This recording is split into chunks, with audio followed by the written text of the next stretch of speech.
Forvitni, Skapa, Specky. Good evening, my friends, and welcome to Evil Bedtime Stories.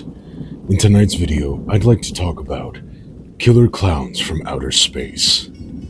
In 1988, Charles Grant and Stephen Chiodo were having a late-night discussion about what would be the scariest thing to see while driving alone on a dark road at night. One of the brothers suggested that seeing a clown would be the creepiest thing possible, and a cult classic movie was born. The brothers would write their script and, in 36 days, put to film one of the strangest movies of the decade and beyond.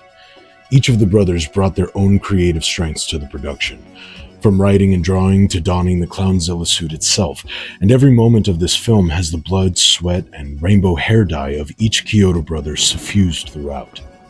Its campy style pairs nicely with its reckless violence at the hands of our favorite killer clowns, bringing its own comedy and flair to the horror scene. In this video, we'll go over the plot, and at the end, we'll go over some cool behind-the-scenes stuff like bloopers and interviews with the Chiodos. Yes, from Killer Klowns, but also more recently from the game release. I hope you all come to enjoy the uniquely bizarre gem that is Killer Klowns from Outer Space as much as I do by the end. Thank you all for joining me on my path of curiosity, creativity, and wisdom. If you want to support your favorite Skald of Cthulhu, like, comment, subscribe, and share this video with someone who you think needs some killer clowns in their life. Links for Patreon and coffee in the description. Aim for the nose, my friends. Start the movie.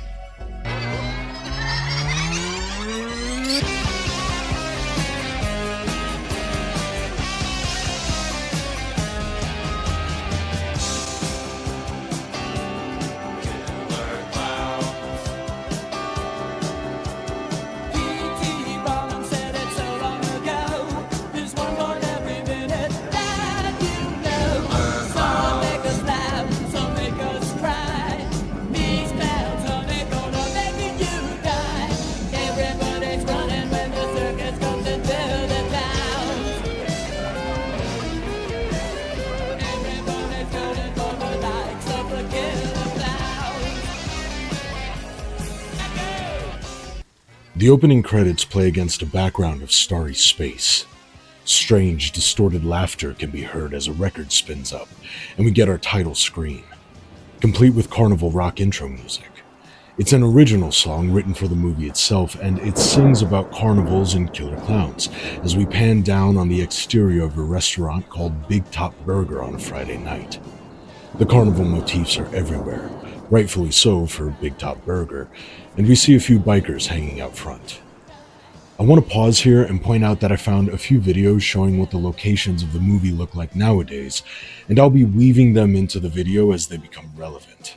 In this shot, Sean Clark shows us the Big Top Burger location as it looks in 2022. We see some Big Top employees serving customers, and get a good look at one of our main characters, Officer Mooney.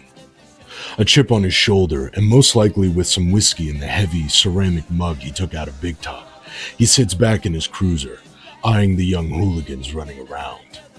He pulls off, coming up to a crosswalk. There's a young man with his arms filled with beer. Generic white can that just says beer is my favorite brand too, finishing his open can and crossing the street. Mooney eyes him dirtily as he does so, setting up his most defining characteristic: a deep hatred for the young college folk in his town. On the prowl for criminals, Mooney radios in to the only other cop in the city, Dave, letting his junior know he wants to check out the other side of the city.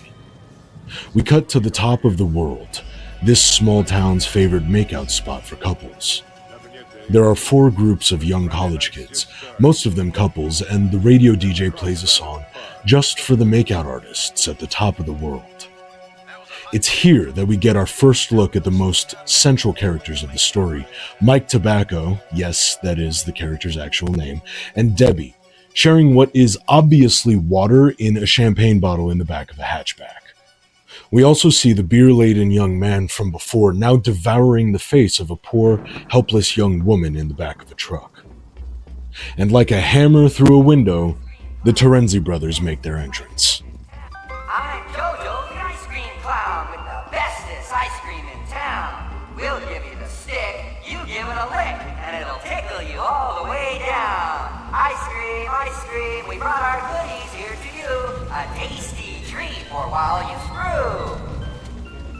take a break. Cool off those hot lips with our tasty, frozen fruity bars, icy wicies, fudgy wudgy bars, and everyone's favorite frozen delight, the lick-a-stick. Jeez, what the? Get out of here, you morons! Hey, take your ice cream and get lost. Oh yeah? Quiet down. So you don't want any ice cream? Well, you're not getting any. We were getting it before you showed up. Yeah, these guys suck. They're great. They also have some fat chicks in the back they were hoping to score with, giving out all the free ice cream they wanted, hoping to soften their avoirdupois further. Avoirdupois is needlessly pretentious speak for fat. Sometimes narrating stories from the 1920s teaches you fun things. Thanks, Frank Belknap-Long. The girls insist on keeping their shirts on, asking to be taken home. The Terenzis drive off, their plans to try the drive-in theater next going out over their loudspeaker. We cut back to Mike and Debbie, laying in an inflatable raft in the hatchback, Mike explaining that the Terenzi brothers are his best friends from school, saying, Knuckleheads. You know those guys. Those guys are my best friends from school. Tell you, whenever I want to have a good time, I call Rich and Paul. A night out with those guys is a total adventure. So anyway, Mike sucks too. Apparently, he thinks the total adventure is feeding some cows and getting trash thrown at you. But hey, different strokes, right? Everyone goes back to eating each other's faces when a bright light streaks across the sky, crashing in the hills nearby. An old man is sitting on his porch with his dog Pooh, reading a book about comets, and sees the light.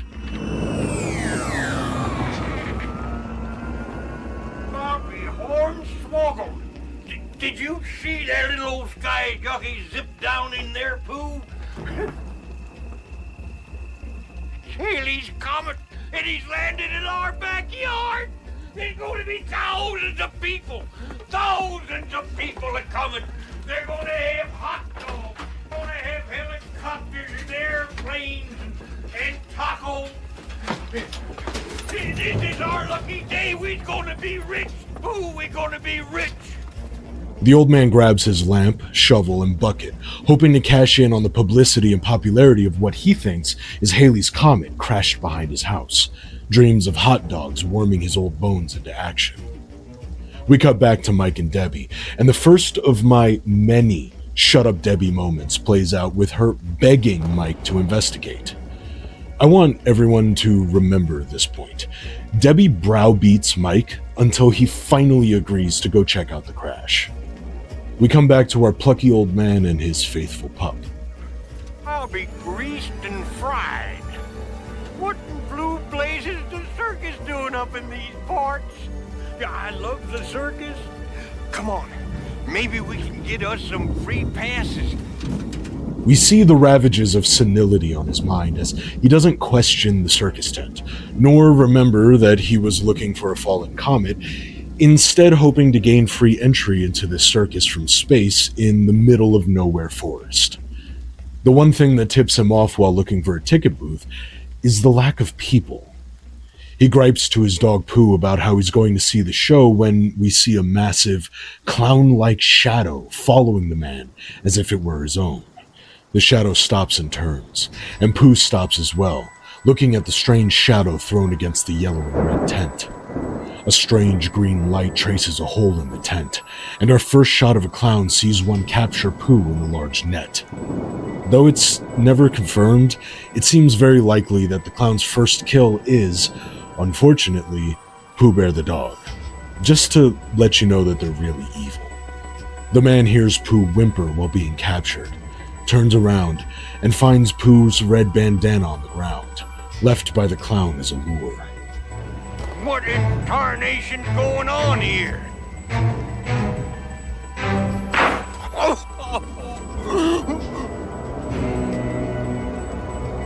Where's my dog?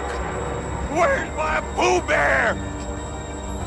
I'll tear this thing apart with my bare hands!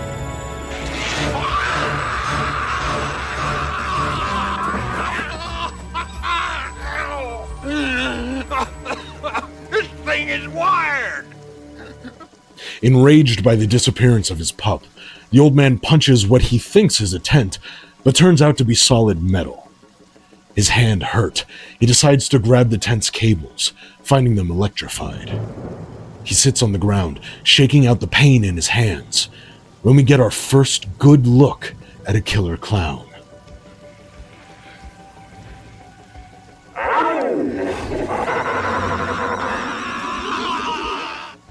As a little point here, I think it's great that the old man smiles at the clown, like his senility brought the dusty reaches of childish wonder to his forebrain, painting a happy veneer on the distorted flesh of the monstrous thing. With that, the official kill score is 2-0 Klowns. As we cut to the exterior of the police department, we learn the name of the town we're in, Crescent Cove. Inside, we see Mooney straight up violating two college kids, though this guy's hairline begs to differ about that. Mooney is very rough with these kids, having found them boozing it up in the park on their way back to their dorms with a bottle of wine.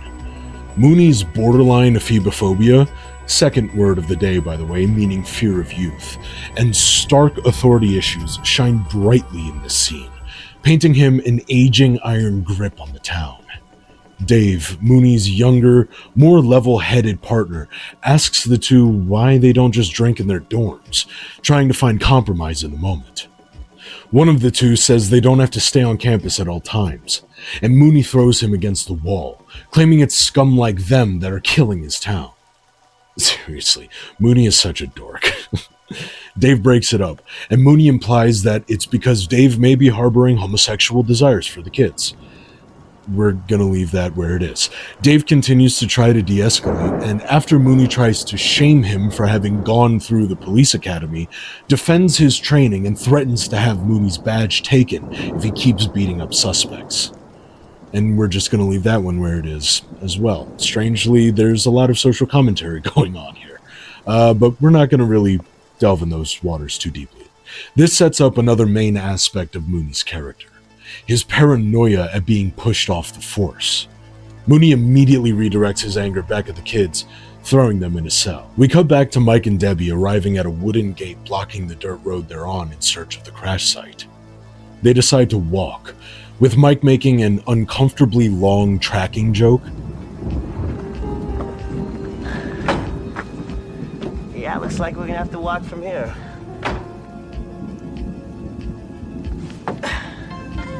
Let's see. If instinct serve chief, correct? Uh-huh. Path lie that way. We must travel many moons. Many moons. Many. Enough already with the moons. Lead the way, Chief Running at the Mouth. The couple stumble onto the red and yellow circus tent. And it's here that I hate Debbie yet again. Remember, she begged Mike to come out here, looking for adventure. They find a circus tent in the middle of nowhere and... There's no shooting star. Looks like... Circus tent? What's a circus tent doing all the way out here? It's a pretty lousy location for a show. Something's wrong. This doesn't feel right. Weren't we looking for the shooting star? Come on, this looks neat. Let's check this out. No. Let's go. I've seen enough. Oh, come on, Deb. I want to take a closer look. You can stay here. Alone? Well, would you be more scared if you came with me or if I left you here? If you left me here. Let's go. I hate Debbie. So Mike actually finds an entrance to the tent, which is interesting because it shows just how little progress the old man made before being captured. Mike browbeats Debbie into following him inside, and they walk through a funhouse-like hallway. He loudly treats Debbie to some of his comedy stylings, showing how hateable his character really is. This is that new wave European circus fantastique. Hurry, step right up. See the Circus Bizarro! Come on, come all, step right up, little lady. Don't be shy, don't be stupid. Come see the incredible Miss 50-50, half man, half woman. The perfect double date. Yeah, that's where little ladies step right up here and see Gumbo, the toothless elephant. Or, right over here, we've got Belinda, the Billy McWonder. Watch her binge and purge before your very eyes. Mike, keep it down. Somebody will catch us. Guys, this place great or what? It looks like it was decorated by Clowns R Us. There's actually a cut scene from this point where Debbie takes way too long to explain why she's afraid of clowns, stemming from being picked up and held by a clown as a little girl, and she just didn't like that, but no one cares because Debbie sucks anyway. So, they see a comet fall, find a circus in the middle of buttfuck nowhere, and Mike decides to walk through its halls, yelling like a barker for funsies. When Debbie points out he might get them caught by whoever it is that runs the place, he doesn't even acknowledge her. I hate Mike. Debbie, obviously uncomfortable, asks Mike how much further he wants to go. He sees these strange panels at the end of the hall, intuits that they're doors, and magically knows exactly how to operate them.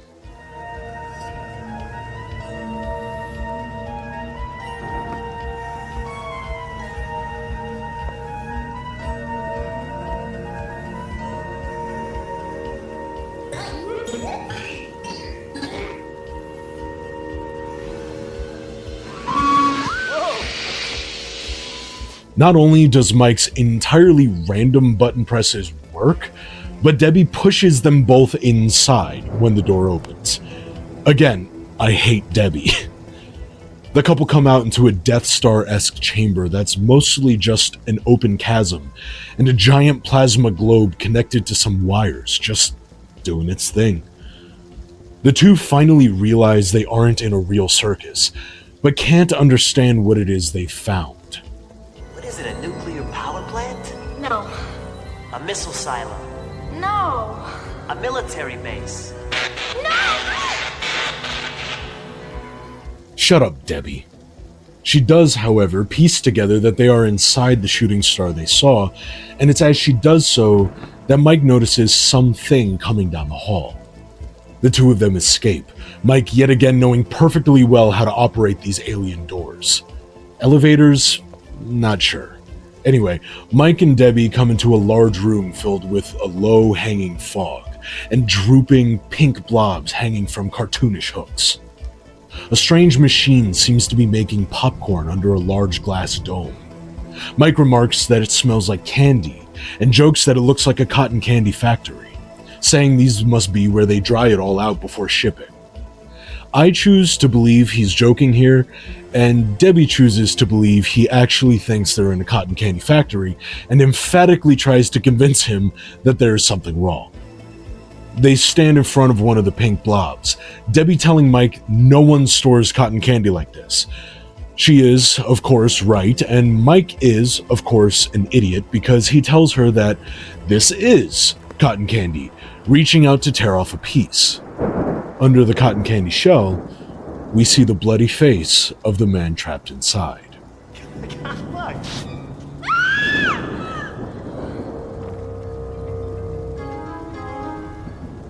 Debbie shrieks, and it's at this moment another killer clown appears, holding yet another cocoon.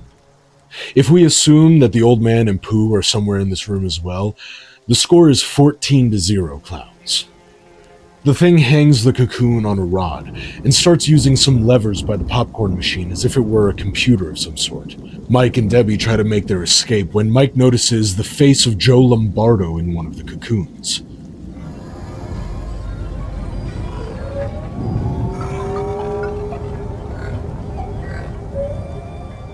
Joe Lombardo.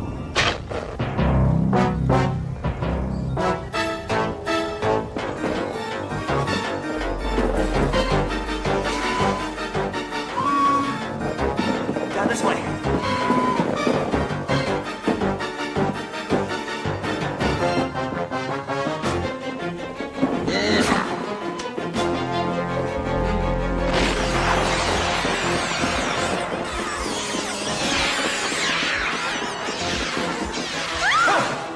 Are you okay? I think so. Popcorn, why? Popcorn! Because the clowns, that's why. Seeing Joe Lombardo in a cocoon makes Mike drop his flashlight, alerting the clown, who grabs some kind of rifle and gives chase.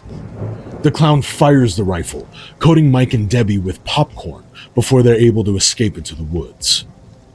A little tidbit about this popcorn rifle: it cost the brothers $7,000 to make. And again, this is in 1988, right? Instead of hodgepodging together a bunch of junk into a rifle-esque shape and just spray painting it silver, the brothers built a fully functional popcorn gun and used it once for this scene. The brothers talk about that being an expensive lesson to learn, and it was spray painted junk from then on. We see two clowns stop at the tent entrance, with one tying up a dog out of some balloons, placing it on the ground, and ostensibly tracking down the popcorn trail on Mike and Debbie.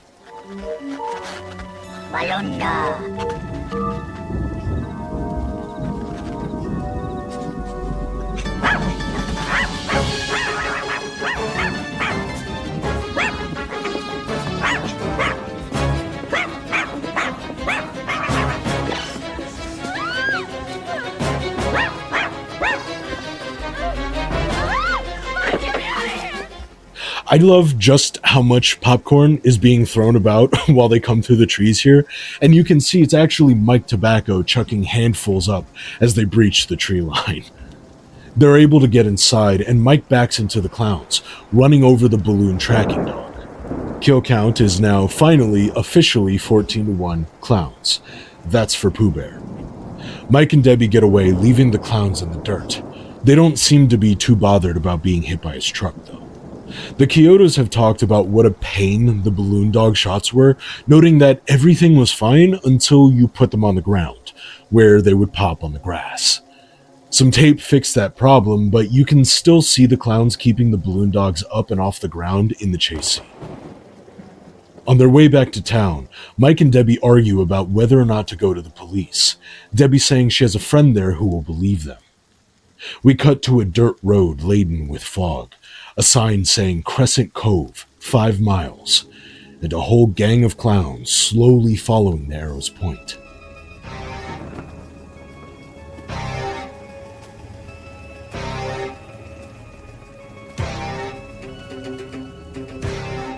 Oh, Modi.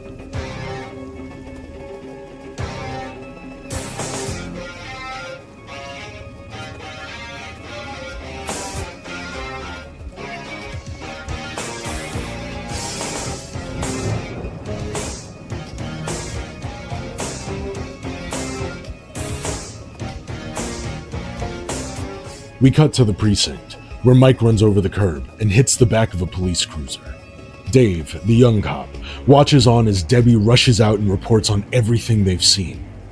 They tell him they saw 2 bodies, Joe Lombardo's and that of some old man, wrapped up in a cocoon. Joe Lombardo, he's dead. And some old man, too. Wait a second, guys. Are you sure about this? Yes, they were hanging there, wrapped up in these cotton candy things, these cocoons. Cocoons. Yes, cocoons. You know, cocoon. All right, everybody, calm down. Shut up, Debbie. Dave brings them inside, hoping to make better sense of what's happened. We see a clown walking through town, coming across a drugstore.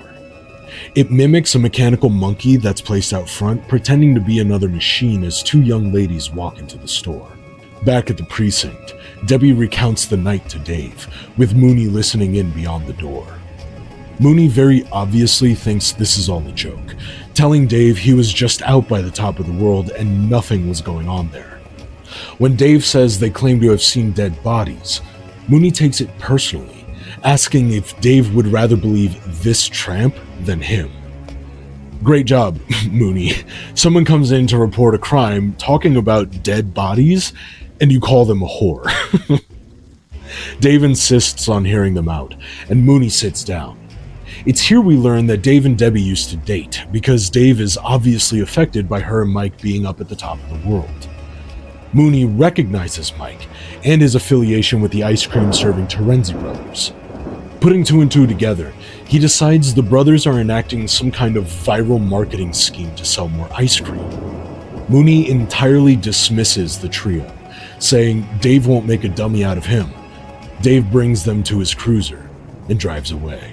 We cut to a gazebo in the park. more of the patented clown fog roiling about it as a young man approaches a puppet show. He seems reticent at first, but decides to stay and watch a Punch and Judy-like puppet show. One puppet is a woman, continually pushing off the advances of the other male puppet. As the male puppet comes in again, she dips under the stage and comes back with a cartoonish ray gun. You can see her facial expression change to be sighting down the barrel, smile replaced by a stern grimace in preparation to fire.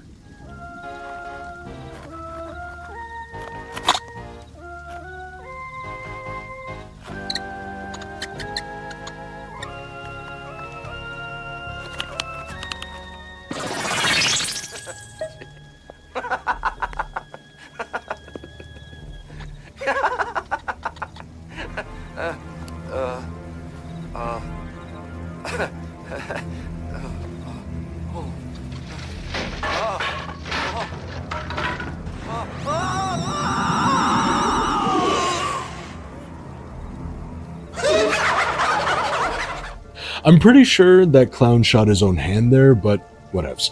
Score is now 15-1 Clowns. We cut back to the drugstore, where the elderly clerk stares, pointing at the clown in his store as it walks around, the camera panning down to show us the cocooned bodies of the girls we watched walk inside.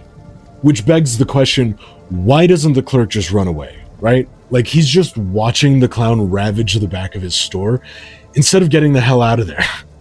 I'll be honest, outside of Pooh Bear, I think every single person who dies in this movie deserved it. Score is now 17-1 Clowns. We cut back to the squad car, Dave telling Debbie that he and Mike are going back up to the tent after dropping her home. Debbie, predictably, argues the point, saying that they aren't dating anymore, so he can't tell her what to do. Dave says that them not dating doesn't change his feelings for her, calling her Little Debbie, while Mike, understandably, looks like someone's pulling his toenails off in the back seat. Dave says she either goes home or to a cell in the station for safekeeping, and it's here that the clowns really start to terrorize Crescent Cove. We see a door being opened by a young lady in a lace nightgown to a clown holding some pizza boxes. In a vaguely sexual scene, two more clowns lean in from around the doorframe, and a third's head pops up out of the pizza boxes, brandishing a brightly colored ray gun. 18-1 Clowns. Next, we see an older lady opening the door to a rather portly clown, holding out a big heart-shaped box of chocolates.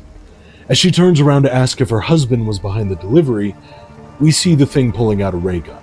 19-1. Back in the squad car, Dave is pulled up outside Debbie's house, and she asks to speak with Mike alone.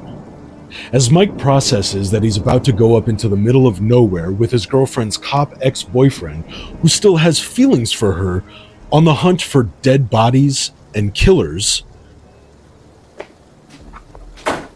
Your old boyfriend, this is great. This is just come great. here. Probably gonna take me up on top of the hill and shoot me. Look, don't worry. Debbie tells him to focus on the killer clowns. She tells him she's going to follow them up the mountain after they leave, but Mike tells her she should stay inside, lock her door, and wait for him to come back and check on her. She agrees, and Dave leans out of his cruiser window to watch them kiss on her porch, making it uncomfortable for everyone. Debbie goes inside, and we see Dave refuse to let Mike sit up front because he's 100% going to kill him. Back at the pharmacy, even more clowns have joined in on ransacking the elderly clerk's store, and he's maddeningly still just staring and trembling. In the forest with Mike and Dave, the tent is gone, leaving a massive crater in its place. Dave asks where the bodies are. Mike tells him his proof is gone and gets cuffed. We cut to outside a biker gang's hangout, everyone laughing and drinking when a very small clown pedals up on a funky bike, grabbing the attention of everyone gathered outside. A large biker approaches the tiny clown, mockingly asking to ride his bike. When the clown declines, he asks permission to beat the horn, then picks up the bike and smashes it on the ground. The clown jumps away and comes back with some punching gloves. He does this little spin, and you can see the seam in the mask as he turns around. Fun fact, they actually glued those masks at the seam, and the actors would have to be cut out of them after takes. The big biker asks if the clown intends to knock his block off, and the clown immediately does so, punching his head off and into a nearby trash can. Should have let the man ride his bike.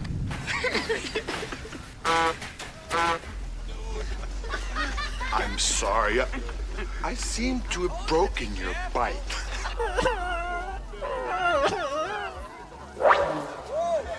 Where'd it go?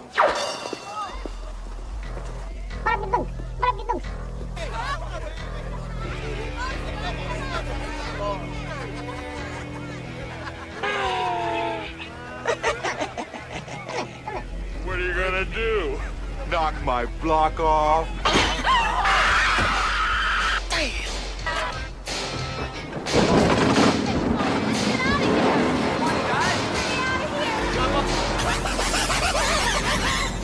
Also, what the hell is happening with this thing's ear here, right? 20-1 clowns. We see another clown in front of the Big Top Burger, then jump to a family eating at a table inside. The mother is weirdly angry with her little daughter, telling her to sit still and eat, even though she seems to be doing precisely that. Her mom then immediately distracts herself with complaints about not having fun, with her friend telling her that it is for the winners. I think we're supposed to infer that they're soccer moms here, but I choose to believe that these women are bare-knuckle boxers in their free time since they left it open for interpretation. The little girl looks out the window and sees insert name of whoever is caught in a scandal this week, waving at her through the window. She waves back, and he plays some peekaboo with her, beckoning her over with his finger, holding a comical mallet behind his back. The girl gets up, and her mom is so focused on losing last week's Hell in a Cell match that she doesn't notice her daughter opening the door to the Big Top Burger until the exact last second. The mother brings her back to the table, not seeing the demon clown just outside the door, and tells her daughter to finish her food. I hate her mom.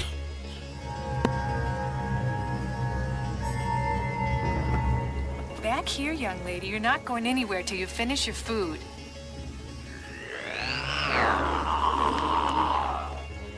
In the squad car, Dave drives by the abandoned vehicles of all the makeout artists that were at the top of the world. He gets out, finding a Jeep filled with the cotton candy substance and a pair of glasses on the seat. Dave uncuffs Mike and shows him the glasses. Mike confirms that the substance is the same stuff that he and Debbie saw, and that the glasses and Jeep belong to Bob McCreed, the college kid with all the beer we saw at the start of the movie. Back at the police station, Mooney reads a magazine at his desk when a call comes in about clowns at someone's front door destroying their property. Mooney decides it's a prank and pours himself a nice cup of whiskey, talking to himself about how he wishes he could just shoot all the rich bastards out there. He feels that their rich daddies send them to nice schools so that the police can babysit them. Another call comes in, and finally, our scared old drugstore clerk does literally anything about what's going on in his store.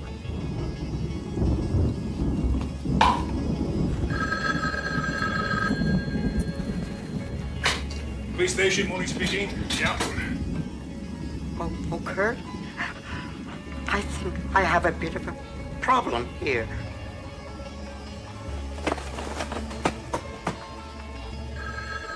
Just a minute. This is not you too, Mr. Myers. More calls start flooding in, causing an obviously kinda drunk Mooney to decide everyone in town is in on a plot, and...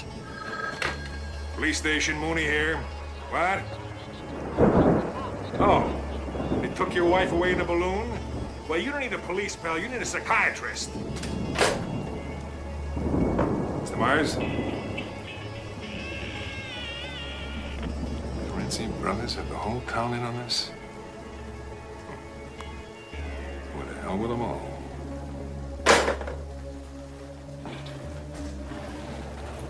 They want to play games? They're messing with the wrong guy. Drugstore clerk down, 21 clowns.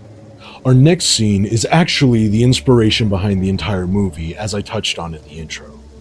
We see a man driving down the road when a clown pulls up next to him in an invisible car and starts ramming into his car, trying to run him off the road. The clown runs him off the side of a bridge and his car explodes. The invisible car gag had some actually pretty cool tricks to pull off, with wires going up the clown's sleeves, letting him move forward and back along the side of the car and side to side to make the ramming effect. The actor would move their wrists to go where they wanted, right? And it's actually pretty cool. Practical effects just took a different type of creativity, you know? The brothers also had some problems with the car running off the bridge scene as well. The car was hooked up to a cable that was supposed to pull the car at high speed through the guardrail and over the bridge, but the line detached while shooting. So instead of building up speed to really careen off the bridge, the car just kind of lazily rolled its way down the hill. They had one chance to get the shot, so the one we see is actually a flub. The brothers were disappointed because the fall didn't look like it would kill the driver, though seeing that the car fell upside down, they decided to just set it on fire and call it good enough. We see a close-up of the laughing clown, and cut to Debbie's bathroom as she gets ready for a shower. She puts some popcorn-covered clothes in her hamper, and the camera lingers on the basket after she closes the lid. The camera pans down slowly towards her feet, and we see the pieces of popcorn crawling and squirming along the floor.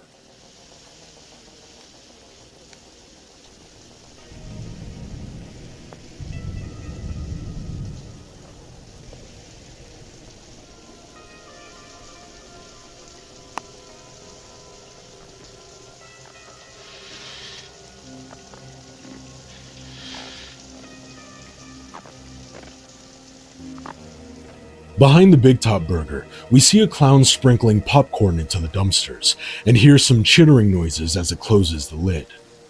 We see Debbie in the shower again, her hamper just outside the curtain rattling. A Big Top employee brings 2 bags of trash to the dumpster, and because he's never encountered raccoons or rats or mice or anything else that might hang around a restaurant dumpster, becomes enthralled at the chittering noises coming from inside. Instead of brushing it off as some form of wildlife, he hoists himself off the ground to hang his stupid face in the dumpster and gets pulled inside and eaten. Presumably. He's an idiot, and I hate him. 22-1 Klowns. In the squad car, Dave and Mike put their differences aside in light of the cotton candy glasses of Bob McCreed, trying to figure out what to do next. Dave tells Mike his feelings towards Debbie are his own problem, saying she obviously goes for laughs rather than stability. Dave is as boring as human beige, and he should feel bad for it. Outside at a crowded bus stop, a clown arrives with a large bag. This clown's got some magic fingers and begins to do some shadow puppetry on the brick wall behind the group. It's actually really great how little the clown's fat sausage fingies are actually moving in these shots, because it lends to the otherworldly nature of what's actually going on. He makes a rabbit, an elephant, George Washington crossing the Delaware with moving wave effect under the boat, and for all of that to come from his just chef's kiss. Mike tells Dave to pull over, pointing at the clown making the shadow of a voluptuous woman dance on the wall for the group. Again, watch the hands. Mike yells at Dave to hop out of the car and kill the clown, but Dave has such a raging boner, he tells Mike to hang on and let him watch the show. Seriously, Dave, get a hold of yourself. As he's about to finish, the shadow morphs into a monster with glaring red eyes, swallowing the entire group and seemingly putting them into the clown's hands. The clown then releases its captives into his bag, which we see is filled with popcorn. I'm not exactly sure what the hell just happened there, but then again, I don't think that that's the point. 27-1 Klowns. Mike plays footsie with Dave, mashing the accelerator and trying to run over the clown. The clown jumps straight into the air, and the cruiser crashes into the brick wall behind it. The clown never lands. Dave radios to Mooney, imploring him to call the state police for help. Mooney has an emotional breakdown, saying he knows about how everyone is trying to break him down and push him out of the force with this stupid prank, and cuts off communication entirely. Mike and Dave see the Terenzi brothers coming out of an alleyway. Oh, get the truck! What about the girls? Forget about the girls, they eat too much. Well, they didn't pay for the ice cream. So what? The truck's getting away. Hey, those aren't killer clowns. Those are the Terenzi brothers. Terenzi brothers? Get back to the station, radio for help. I'm gonna catch up with my friends, try to warn people. All right. Tell everyone to stay indoors and don't do anything stupid. You too.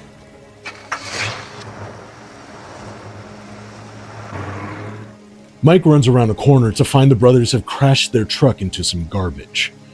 Mike explains to them what's been happening, and it's not that they don't believe him, they just ask him what can be done when they have so much ice cream to sell. Like, hey man, I know that a whole bunch of people are dying out there, but look, we really need to sell these fudgy wudgy bars. These guys suck. Mike asks for a ride to Debbie's house, and the brothers are such horned up idiots that Mike has to sell the lie that Debbie has two roommates with huge boobs and who love ice cream just to get a ride over there. You idiot! Don't yell at me. You were trying. What? I could just do one thing right for once. This whole ice cream thing was your idea. My idea? You're the one who said we get girls this way. No, I didn't. You did. You did. You did. Hey, Rich, Paul! Oh, man. Am I glad to see you guys. That's right. How you doing? You want some ice cream? We got... No, man, listen. Something horrible's happened. I need your help. Well, what are you talking about? What's wrong? There's no time to explain. There's clowns going around killing people. Huh? Look, tonight Debbie and I were up on the top of the world, and we followed the spaceship, and there was these clowns, and they was carrying these cotton candy cocoons, and they were shooting these popcorn guns, and there's a circus tent spaceship, right? But it's not there anymore, but we were there. We saw the whole thing. They say we're crazy. So? Oh, come on, you guys. I'm not fooling around. Hey, Mike, what do you want us to do? We have ice cream to sell tonight. Paul, this is more important than selling ice cream. There's clowns going around killing people. We're all in danger.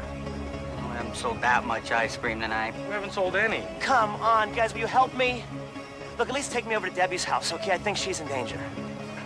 Does she have any roommates? Yes, she's got two. She's got two beautiful roommates with big boobs. You like ice cream? They love it. What are we waiting for? Come on! Guys, get good. Get the other way. Seriously, these guys suck. Back at the precinct, Mooney sparks up a cigar to the roaring chorus of telephones, saying that they won't get the best of him. He says he made it through Korea and can make it through this, only to look up from his magazine to see a clown. I made it through Korea, I can make it through this bullshit.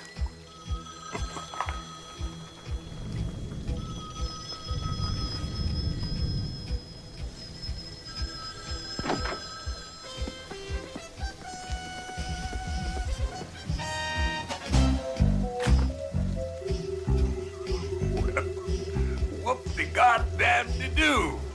What do we have here?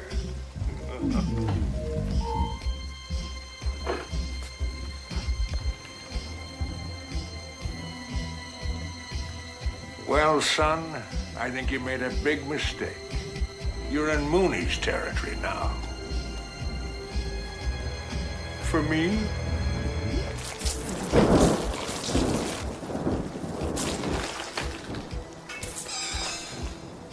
Mooney cuffs the clown, telling him there aren't any rights in Mooney's jail, and the clown detaches its hands entirely, walking away from Mooney, who is left holding the cuffed hands in bewilderment. The clown shuffles towards the cell that holds the drinking college kids from earlier in the night on its own, obviously playing games with Mooney. Mooney puts the clown in the cell, and the clown blows a party favor through the bars, grabbing hold of Mooney's neck and pulling him into the bars. The clown turns to his cellmates, and the one with hair to match his own asks what he's in for. 30-1 clowns. Back in Debbie's bathroom, her hamper bumps around violently, and we cut to the outside of the precinct again. Dave rushes inside, calling for Mooney. He answers the ringing phone, only to hear strange music on the other end. Dave looks at the ground and sees a bright red, comically oversized clown footprint leading back towards the cells. Dave opens the door, flashlight in hand, tracking the footprints on the ground, then over the walls and ceiling. Dave calls for Mooney again, and in the gloom of the cells sees 2 pink cocoons in the back corner of a cell. He gets close, pulling off some of the cotton candy to reveal a bright red human face inside. An arm pops out from the cocoon above him, and Dave tries very hard to keep his composure as he leaves. A quick point here about the footprints is that they were inspired by Bugs Bunny and Daffy Duck cartoons, the comically large footprints left behind to follow on the floors, walls, and ceilings being a recurring motif in that era of animation. Dave walks past his desk and almost doesn't notice the clown sitting in Mooney's chair. I'm going to play this clip in full because I honestly believe it's the best piece of actual horror that this movie has to offer.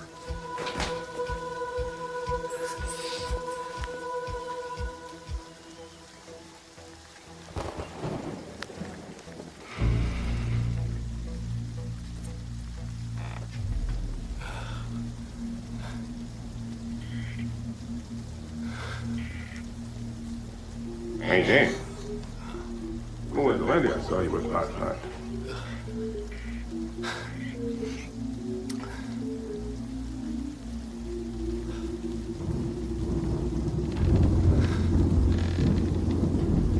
Don't worry, Dave.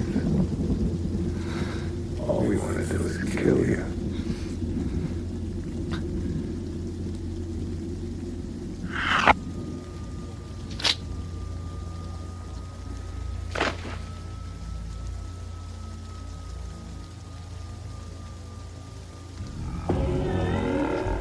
Seriously, when that close-up solidifies and you see Mooney and the clown lean in, man, just a great scene in my opinion.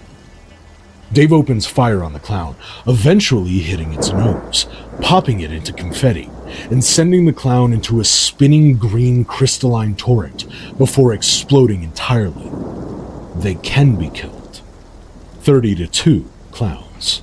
The Chiodo Brothers' creativity and practical effects really comes through here, with the spinning green lights of the clown's death spiral being made by a cylinder covered in shards of mirrors being spun on a dolly with green light shining on it. Dave hears a voice over the radio. It's the Marlborough State Police calling to ask about the reports of circus clowns. Dave tells Jack everything and asks for all available officers to be sent to Crescent Cove for assistance. Dave remembers that Debbie exists and leaves to check on her. Mike is riding around in the Terenzi brothers' truck, trying to convince them that the clown invasion is real, when they turn a corner into the ass end of an extremely impractical collection parade, with a handful of clowns walking the streets beside a massively complex, partially inflatable and, of course, brightly colored vacuum car of sorts, hoovering up the cocoons laid out in the streets. We see clowns tossing cocoons from windows, building massive piles to be sucked up by this goofy-ass machine. The trio watches a man, hiding under a car, tries to make a break for it, only to have a clown with a rainbow bowl cut cocoonify him while he runs. The pink blob jumps and bumps against their fender as they speed out and away into the night. Back in Debbie's bathroom, because of course she spent half the movie taking a shower, Debbie fiddles with her towel, not understanding what to do with it anymore. I also want to point out here her giant T-Rex earring because it's awesome. She hears a strange chittering noise, and when she opens her hamper, 2 deformed clown heads on fleshy, purple Jack-in-the-Box springs pop out. 2 more come from her medicine cabinet, and a third, much larger one pops out of the toilet. She defends herself with some hairspray and, falling into the tub, jams the shower head into the toilet thing's mouth, grabbing the curtain and throwing it on the 2 heads coming out of her hamper.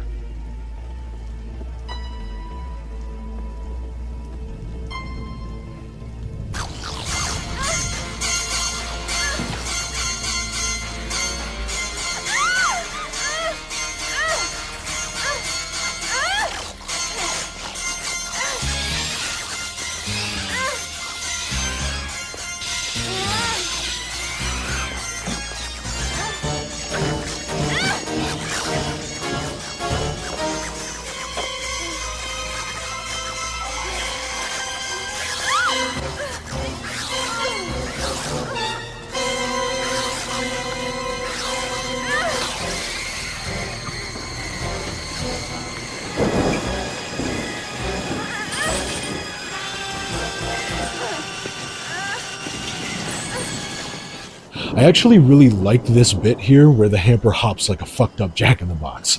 It's a great touch. Debbie runs through her house and falls by her door, where she hears knocking, and Mike asking her to open up the door.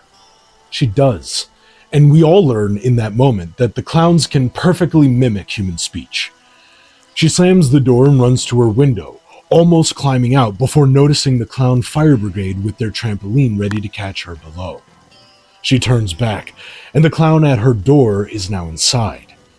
It grabs her and lifts her off the ground, and he throws her on her couch, and as two more clowns join him, he shoots Debbie with a ray gun.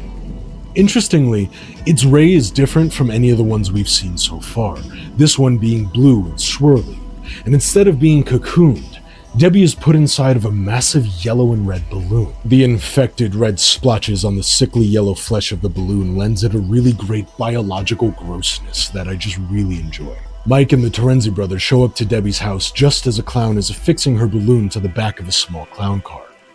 The trio gives chase, passing by Dave in his cruiser, who falls in line behind the ice cream truck. Paul sees Dave's lights in the mirror and stomps on the brakes. Dave rams his cruiser into the back of the truck, grabs his shotgun, and hops into the ice cream truck to keep pursuit. Mike says they were following the car, but doesn't know where they are now. Gee, officer, I'm really sorry. I was feeling a little queasy. Hey, Mike, which way were they heading? They went that way, but now we lost them. I don't know where they went. I do. If you were a clown, where would you hide? The amusement park. Great! All right! We cut to Cheech Marin playing the night security guard. Not really, that was a joke, but we cut to Cheech Marin playing the night security guard on his rounds in the park, enjoying his sandwich when an absurd-looking clown car pulls up in front of the crazy house. 5 clowns get out of this tiny car, because of course they do, and they all hold up pies, because of course they do.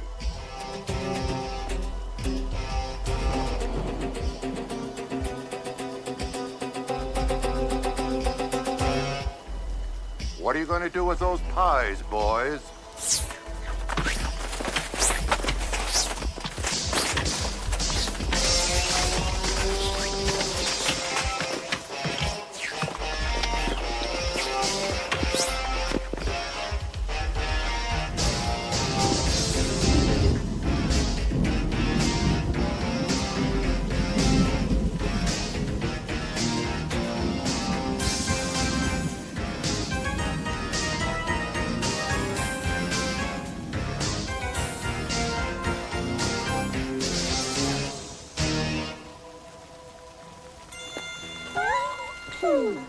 So, I want you to remember that these pies melt you into a pile of mush, okay? That might become relevant later on. 31-2 clowns. Mike, Dave, and the Terenzis pull up soon after. Paul sticks his finger in the pile of security guard, saying it's like melted ice cream, while Dave notices the sizzling bare bones and flashlight of the guard and tells him that it is not. Why didn't the tip of Paul's finger burn off here, by the way? Who knows?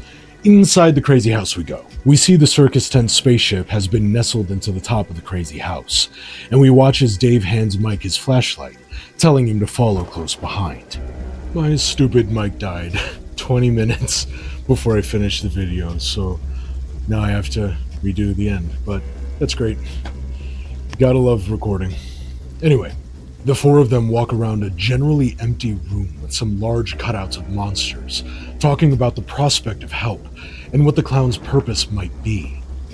Mike asserts that they aren't clowns at all, but just some kind of creature from another world that just so happens to look like clowns. Hey, did you get through for help? Yeah, help is on the way. You telling me it was an invasion? I told him I don't really believe it myself. Where did they come from? Why are they here? Why clowns? They're not clowns.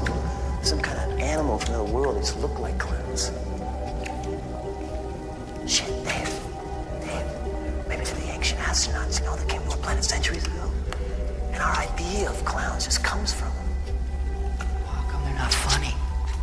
Maybe they're from a dying planet. Maybe their son pooped out and they need a new place to live. Maybe they're using this for experiments to dissect and study. So that means they're intelligent. So why don't they communicate with us? I mean, talk to us instead of killing us. Maybe they're just cruising through the galaxy and stopped here for a bite to eat. Yeah, look, everybody, let's just hold off on the talking, okay? Let's not give ourselves away. I love that bit. We go from dancing on the fringes of eldritch horror with Mike saying maybe these creatures are what we base clowns off of, like the happy, distorted echo of a primordial night terror, to Paul being so dumb that Dave decides everyone needs to shut up for a bit. Then, of course, they go right back into talking, though this time it's about how you can kill the clowns by shooting their noses, so it's at least useful information. We see everyone walk right by the big red button, but we all know someone who can't help themselves. Paul pushes the button and scares the piss out of Mike, because every space alien killer clown ship needs big red buttons that honk horns and spray fog from the floor. For funsies, you know? Dave chastises the brothers and tells them to stick close so he doesn't have to rescue them too. Dave turns around to open a door, and the brothers are immediately sucked through the floor and into a massive ball pit. Dave turns around, but Mike tells him not to worry.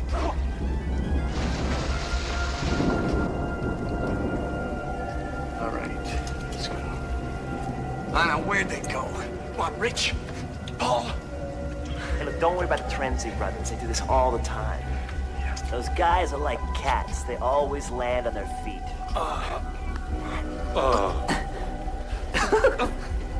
No.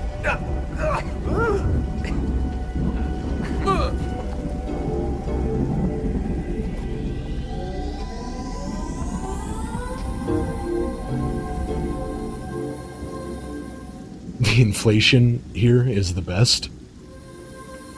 Are you Debbie's roommates? Paul is the worst. In the halls with Dave, Mike recognizes where they are and is able to lead Dave to the cocoon room. Again, just knowing how to operate everything. Again, assuming every cocoon is filled, I count a total of 130 to 2. Mike remarks that they must have captured the whole town. As they search for Debbie's yellow balloon, a clown enters the area. They hide behind the cocoons and watch in horror as the clown sticks the craziest of straws into a cocoon and drinks the blood from its victim inside. You can actually see the straw leaking out of the top of this bead the clown is using as a handle here.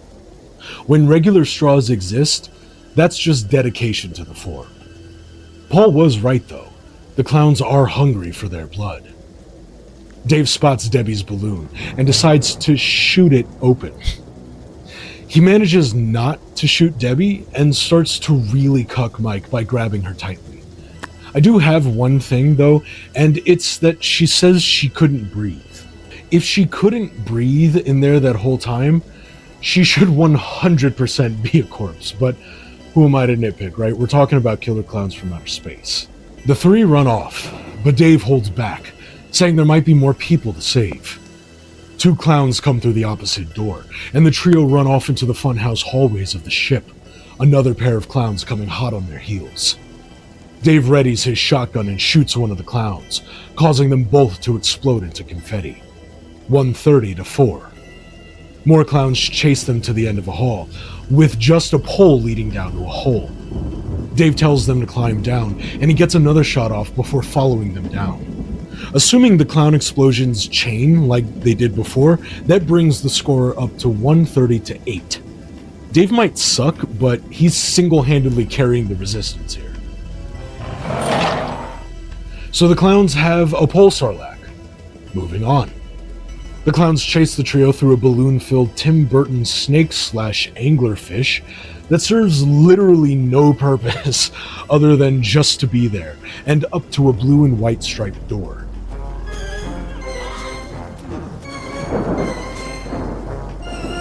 Shit, another door! I can't take this anymore. Come on, open the door! Another door! Come on, Mike! Another door! Another door!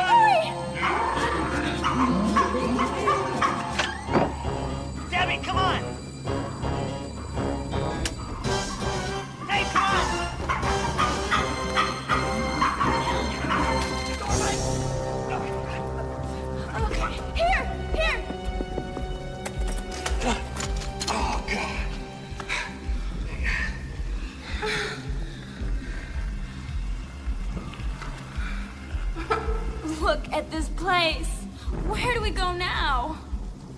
I want to point out how not secured that door was by the empty shotgun, by the way. Like, they just came through the door. They know it doesn't open that way, but whatever.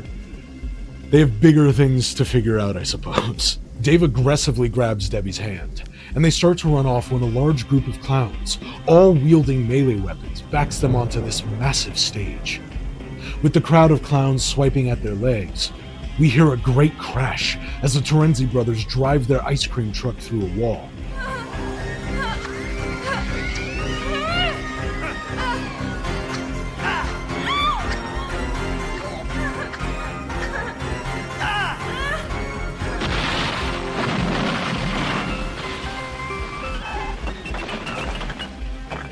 Hey, Rex, Paul! Stop! Leave them alone! Do what I say or else! Give me the mic! I am the great and powerful Jojo.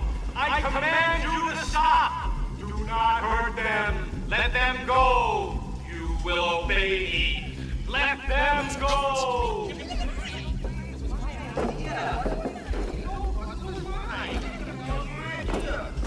Rex, Paul! Oh, man, I'm glad to see you guys. Mike, Dave, and Debbie use the confusion to escape their attackers and get into the truck. And we see all over the brothers' faces big red kiss marks from the clown girls that they obviously fooled around with. 1:30 to 10. As the brothers struggle to start their truck in the rubble, the gathered clowns disperse, and a massive figure is lowered from the ceiling.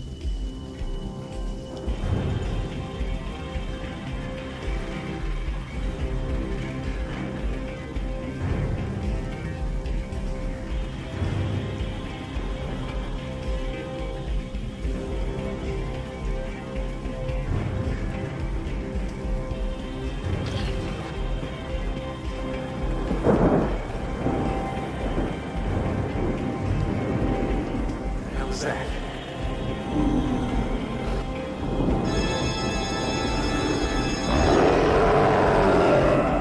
I don't want to play here anymore. Can we go home now?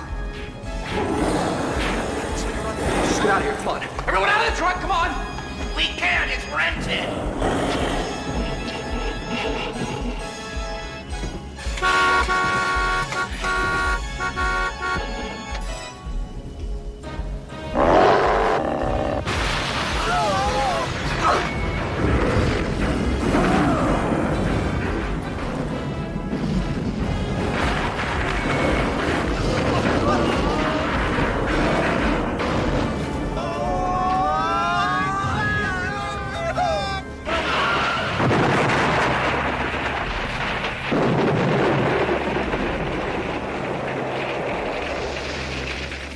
Rich and Paul Terenzi die in a fiery explosion.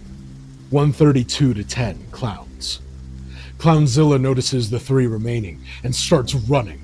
Dave sees the hole in the wall from the brothers' valiant efforts and sends Mike and Debbie through, staying back to draw the monster's attention. Debbie points out that they can all make it out, which is entirely true. But Dave has other plans. He licks off a few shots while Mike and Debbie run away. Clownzilla grabs Dave while he reloads, bringing him up close to his grotesque face. We see outside that the tent ship begins to spin at insane speeds, getting ready to take off. It lifts into the sky, a whirling yellow and red top. On board, Dave struggles in the grasp of the behemoth. He wrenches his arm free, grabs hold of his badge, and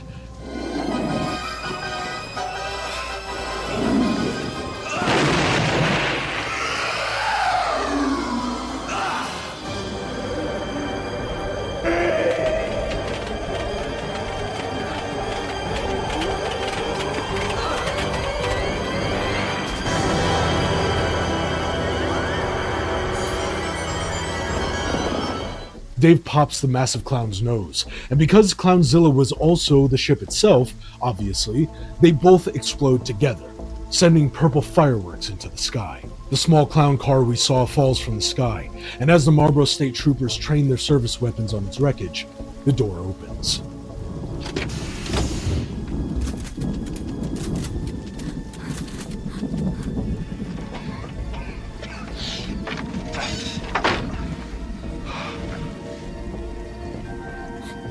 Dave!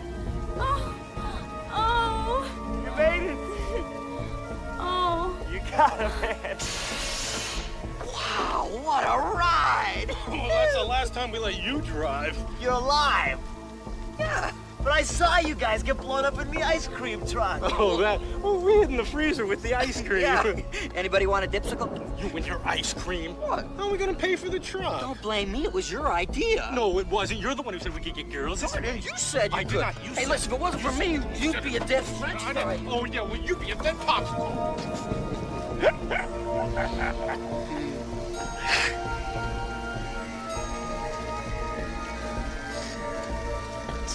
Do you think it's over? Dave walks out, totally fine, followed soon after by the Terenzis, who survived the multiple explosions that took place in their truck by hiding in the freezer. And in the golden confetti blood of dead clowns and the smoldering remains of an entire town left unsaved, Debbie asks if it's over. Do you think it's over? Yeah, sure.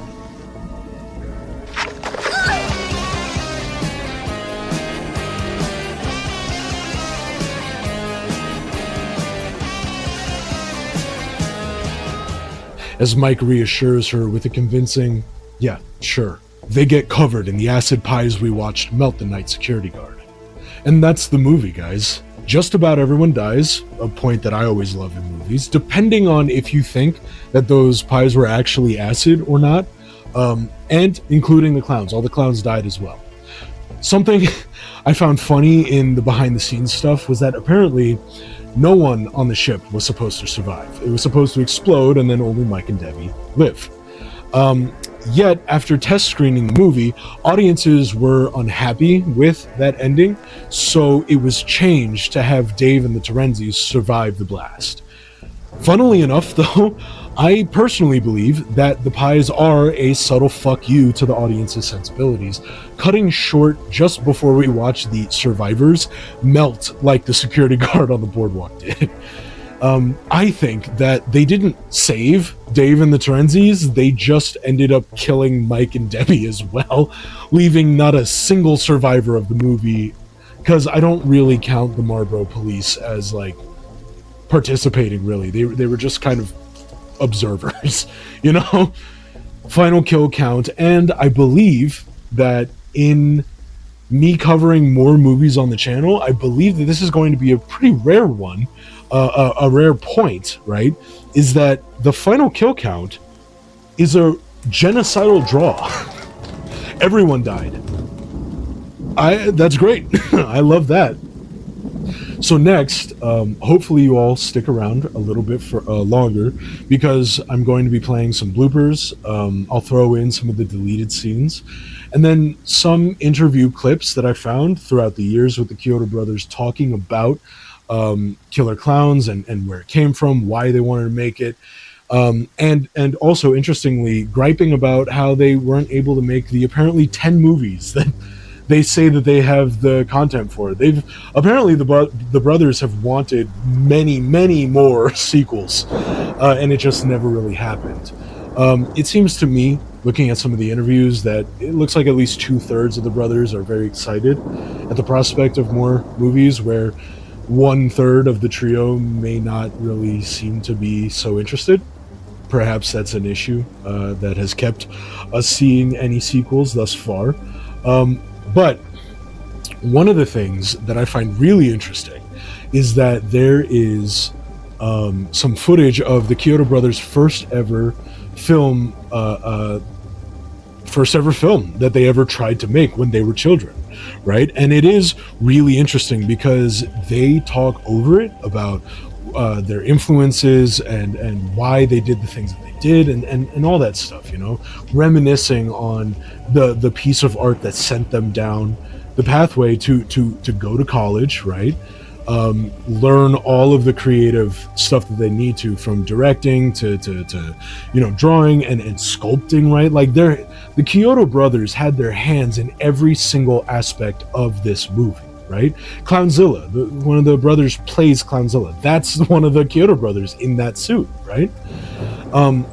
It's really fascinating to see this childhood movie of theirs, and to hear them talking about it, especially because one of the cool things is that they started it when they were kids, like very, very young, and then they went off to college. I'm sorry, my dogs are going crazy. They went off to college, and then they came back and they finished the movie, and I just think that that's great. For me, one of the largest tenets for me in my life, and then what I want to bring to this channel, would be creativity, right? And for me, the creativity of the Chiodo Brothers is perfect, because it's just these guys who were sitting around one day and they were talking about what would be some creepy shit to see while you're driving alone in the dark, and from it stems this really weird work of art and love and this strange cult classic, right? So we're going to get into the behind the scenes stuff in a bit, but I want to thank everyone who's stuck with me thus far. Let me know if you want me to cover any more movies. I've got a short list of ones that I want to touch next. I found a movie from 1970 called The Dunwich Horror, and I'm definitely going to be covering that. I'm very excited to cover some more Lovecraft. Hopefully it's good. Hopefully it's good. I don't know. Maybe it'll be it might be just as good if it's bad. Who knows? We'll find out. But thanks, guys. Like, share, subscribe to the channel. Show this video to anyone who you think needs some killer clowns in their life. Let the algorithm gods know that we exist and that my content should be shared to people and that they should see it. I appreciate that, guys. I'll see you in the next video. Thanks for sticking around. Balloon dog. He pulls the balloon dog.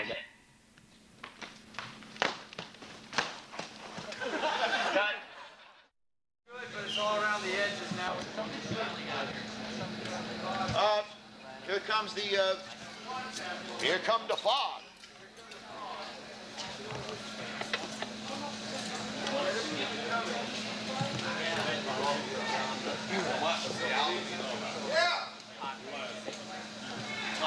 I want the dry ice. Is that what it is? This is the dry ice. It is. These are kick-ass machines, you know? Yeah, that one hanging. Oh, yeah. I've never seen dry ice machines like that. It's like a fire. All right, and action.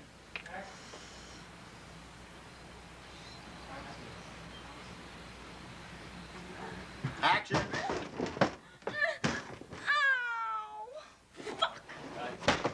Save it. Ready. Action! Drop!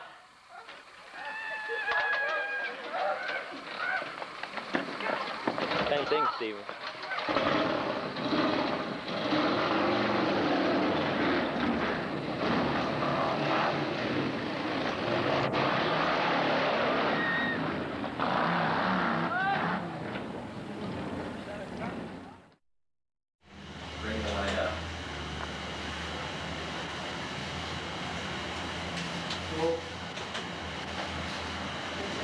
Faster now.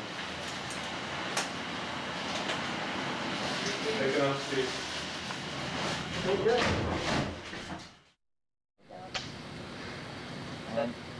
Action.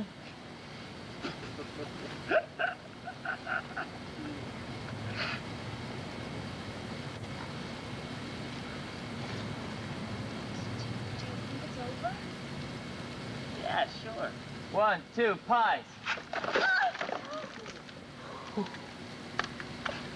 Look up. That hurt like shit! Cut! Camera's rolling. Camera's rolling. Action!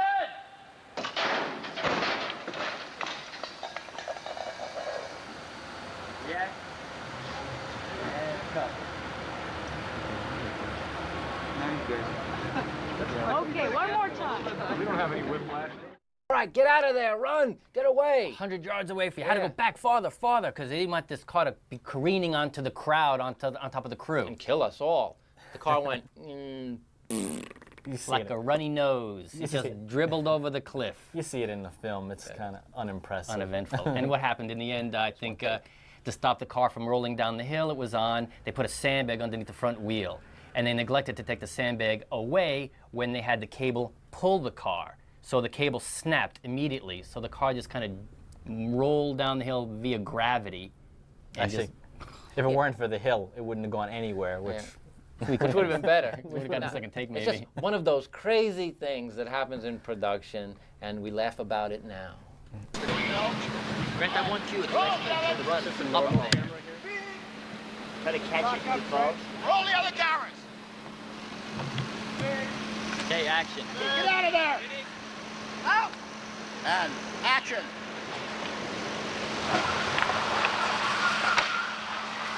Cable bro. No!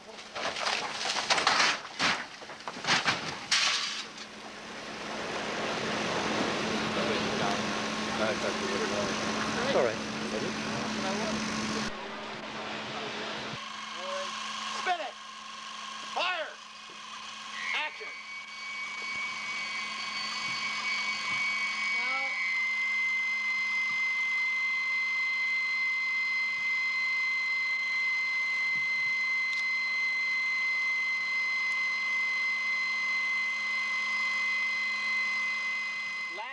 Some technical aspects, like when the clowns were shot in the nose, we had this tornado effect that the clown's nose would burst and they'd rotate around and around and around and explode in a burst of confetti. One of the gags we used in the photography of that scene was a reactive light rig. As the clowns are twirling, Gene Warren in Fantasy II comped a tornado on top of the clown. But we wanted some reactive light sparkling all over the walls as he was spinning.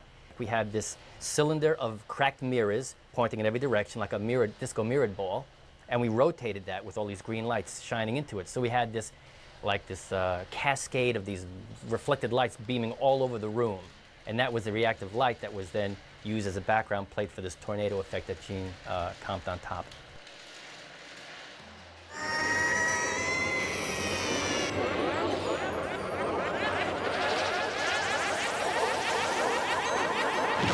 Cocoon gag is another one, the cocoon gun. Well, that's a clip fun, of yeah. that. We'll show you, the cocoon magically appears when the gun is fired at the hapless victim. But you'll see that the actor has to get out of there, and he is replaced by a pink cotton candy cocoon. And you'll see how seamlessly and flawlessly we made the switch. Oh, yeah, it's pretty, not that it's low-tech stuff, but it's just very basic special effects techniques that we use throughout the whole film. The same thing with Debbie being blasted inside the balloon. We have the background plate for that as well. The beginning of the take is where Debbie's standing there, or sitting there on the couch, and the clowns blast her with their ray gun. We have a reactive light glowing her yellow. And then in the same take, we have her walking out, and we have one of the effects guys bringing in a balloon. And what Gene did as an optical, he kind of cut out the middle and cross-dissolved between Debbie and the balloon with some kind of optical effect on top.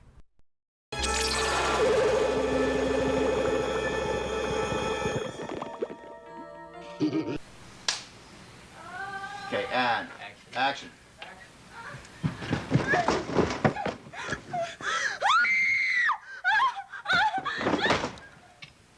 Cut. Save it. Pretty good. All right, let's do it. it's really more the characters, for the Mike Tobacco, the Terenzi brothers, Joe Lombardo. These are all people we grew up with.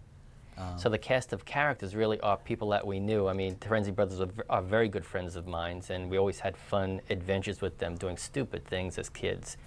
And Mike Tobacco was always a ladies' man as well. So we took those, I guess, icons for us and just put them in essentially The Blob, Jack Harris's The Blob film, in that kind of script.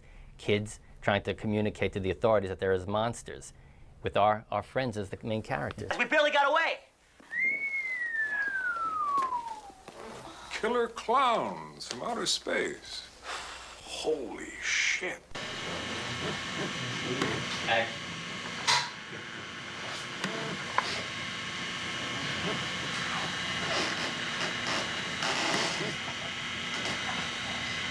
Well, son, I think you made a big mistake.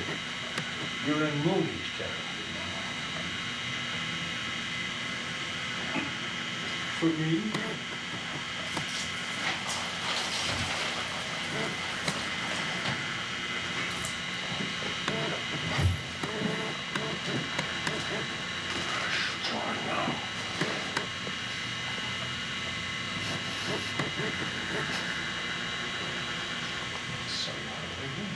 Then I guess we threw in all our favorite monster films and science fiction films as references, like The Power Chamber is a direct reference to the Krell Chamber in the Forbidden Planet.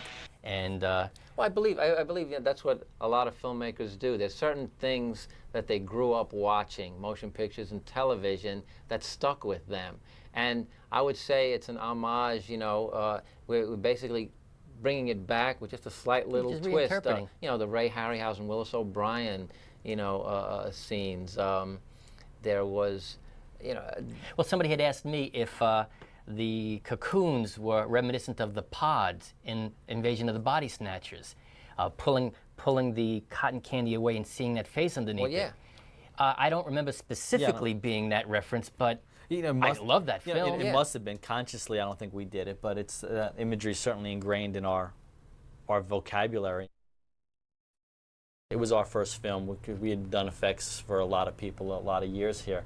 And the only way we were able to make this movie was really working with, calling in a lot of favors from a lot of friends. I mean, Dwight Roberts, who designed and built all the clown animatronics, a long-term associate with us, and he basically gave blood and sweat to make the clowns come alive.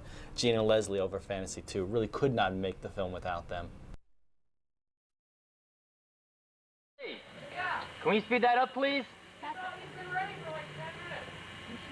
Okay, here we go. Ready? Rehearsal, and action. Action. Well, we're going to be rich. Come on, Pooh. Pooh. All right, can we wrangle that dog over there? If you want to go to 21, you better come along with me. You're going to be eating that damn Jack in the Box for the rest. Action.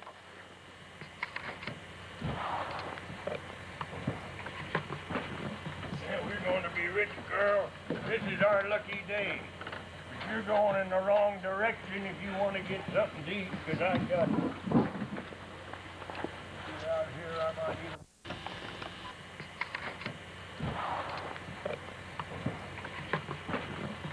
We're going to be rich, girl. This is our lucky day.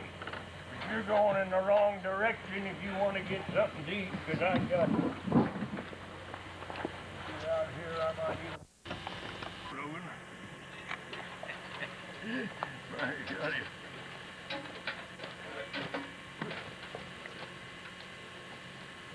Well, I never seen one that looked like this.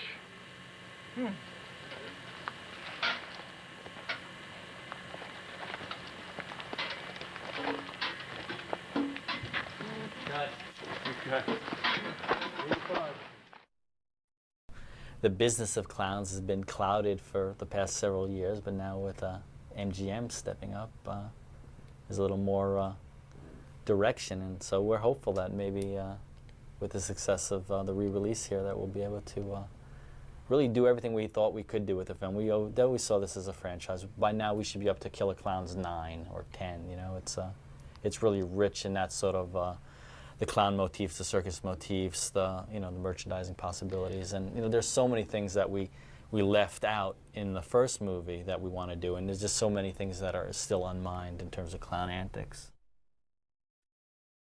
It's really fun. I don't know where the bug came from, except we grew up in New York watching $1 Million Movie, which was running King Kong, Mighty Joe Young, Godzilla's, and Rodan, all the Japanese movies. Oh yeah, and living in the Bronx, in close proximity to Manhattan, when we saw King Kong, he was like walking around in our neighborhood. And in fact, we went to the Empire State Building to see the spot where he, the crack in the cement that he made when he landed. So Mom and Dad were always supportive. Dad took us to the monster movies and the matinees and stuff.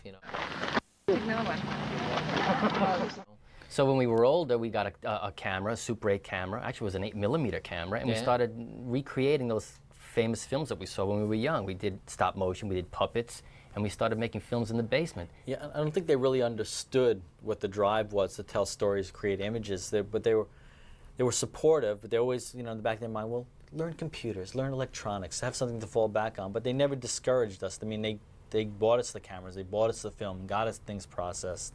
So they very supportive in that manner. Yeah, I went to I went to an art school. Stephen went to a film school. Edward went to many schools. Many schools. Yeah. About to study the entertainment technical performance aspects. So, there was always supporting, but they always wanted us to, possibly take the civil service exam, so we'd have something to fall back on. Yeah, but it was always art. What we were creating was stories, but art. Charlie was an illustrator, I was a sculptor, and Ed got involved with more the engineering and mechanics.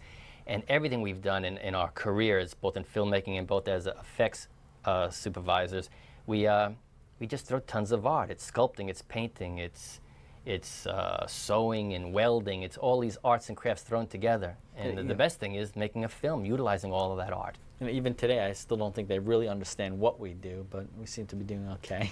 I mean, was it important that we have to make people movies? No, we like the monsters. We wanted to make a monster movie. Can't go anymore, you see that feed. Okay, good. Does that move better for you? Before we If get you can do it fast. Okay, Yeah. gentlemen. Come on. Okay. For a good week. What are we doing? All right. That's it, guys. Thank you very much. Thanks for a good week. That's a wrap.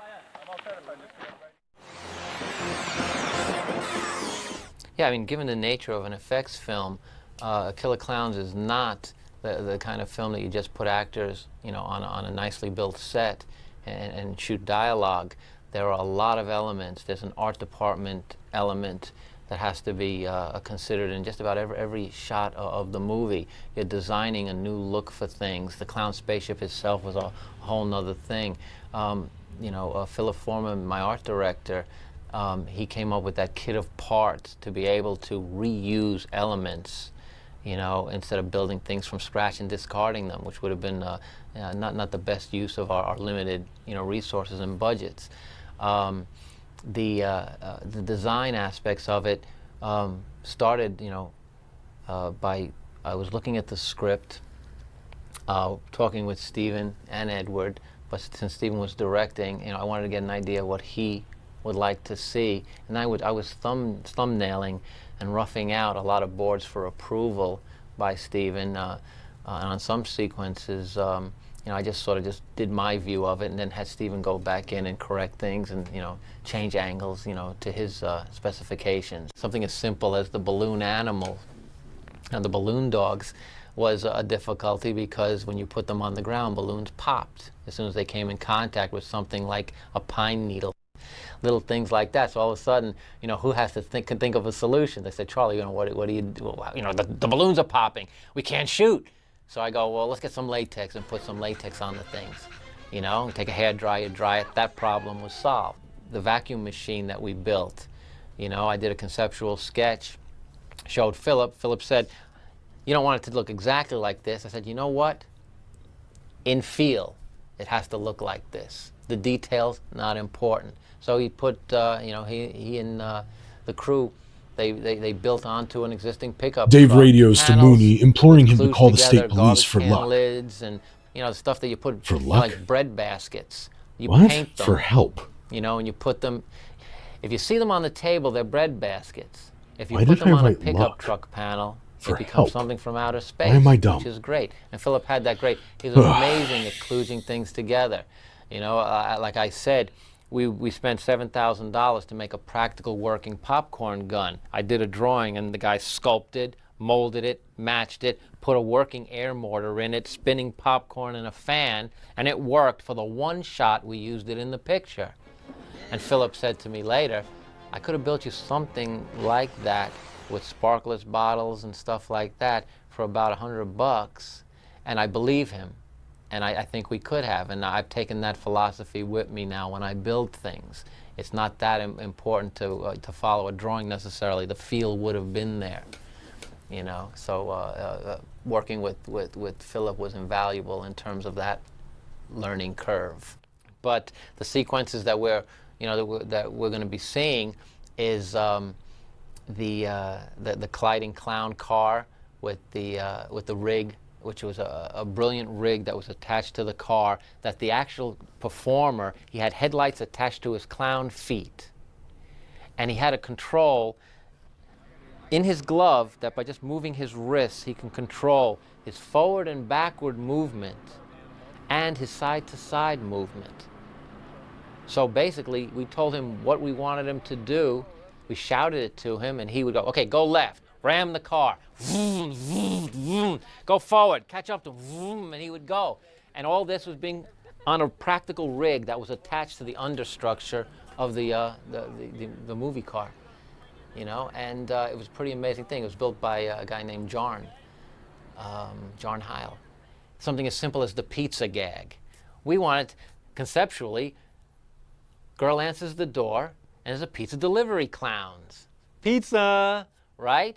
We have a clown pop up, shoot the ray gun, and turn her into a cocoon. That looks real easy. 20 takes later, the guy in the suit, we stacked 10 pizza cartons. Actually, it's all. The guys had to hold them. Fabricated. The guy had to pop up through the hollow ones, have a perfect eye line with his target, plus get his hand through there with the oversized clown gloves and point the gun in the screen direction of the actress. Take one, no good. Gun's over here. Take two, the box top didn't go up right. And then he needed a rest. Take 3, 4, 5, and 6, something else went wrong. It's hysterical. A simple gag like that took hours to do. Until you got it once, you said, yeah, that's it, you got it. All right, now press the trigger. And the gun didn't work. You know? If one of 20 elements, if just one of them wasn't working, you're screwed. So, you know, then you hope so, you know, at some point, you know, when time is going, you say, all right, so maybe this one's good enough, you know, this one's good enough. Oh, this one works. And then you say, well, you know, we can make this work by tweaking things. At some point, you develop an eye where you say, you know what, we can make that one work. And, you know, it turned out fine. It's a funny sequence. We had helped out the costume designer by, you know, by fabricating the shoes for her. We sculpted them and cast them out of a urethane material. And she was putting fabric over them to make them multicolored and fun. You could walk in them real good. And it was awkward because if you put an extension, a 12-inch or 10-inch extension on your foot, walking, because it's like walking in diving flippers, you know, diving fins. We found out that the material, if you ran it and stuff like that, would have a tendency to want to crack and split. Perhaps it wasn't the best material. It was great the first week, but once it started curing over a period of weeks, you know, before we started shooting, we found out the material got a little more brittle. We didn't find this out until the stunt guys were putting it through their paces and the shoes were falling apart. So the costume designer was understandably upset with us, and all we were trying to do was help her out by having her not have to make shoes from scratch. But we wound up getting through it. You know, we repaired the ones and, you know, and reinforced, you know, other pairs. But I don't think I have that on video. We were all standing there watching the shoes fall apart. Yeah, this is Dwight Roberts, our mechanical designer and supervisor. He built all the stuff that makes our clowns work. And I guess I want him to tell you about the differences between technology today and technology in 1986, 87, and you know, what he's been able to accomplish then and now. Mm-hmm. Well, back on Klowns 14 years ago, we did a lot of things with cable. Everything was done, we had a separate puppet head that was used for the close-ups, and then we had walk-around heads that had limited movement, which was radio-controlled with eye blinks, things like that. You're doing the shadow now. We're rolling. Now doing the shadow, keep the mouth closed. Now look over to the camera, to the crowd. I want you to smile. Now look back up there. I only see one eye. Okay. Now turn back. Turn up more. We want to see both eyes. Too far over. Too far. Turn him back. Right there. There's your mark. Now open his mouth and smile. Make his head go up and then back to the shadow.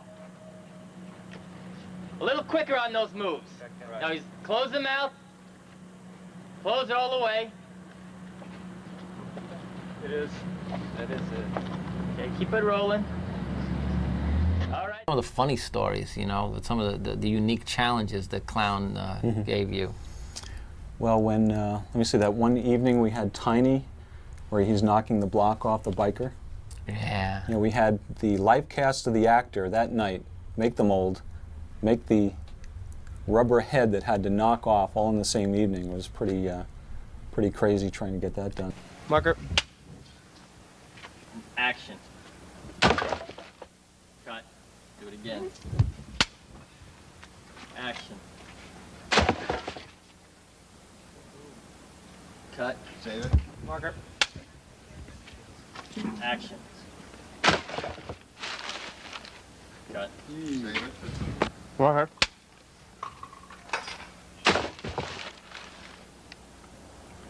Keep on rolling.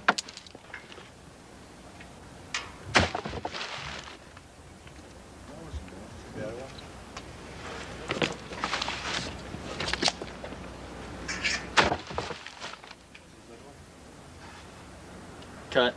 Save it. Marker. Okay.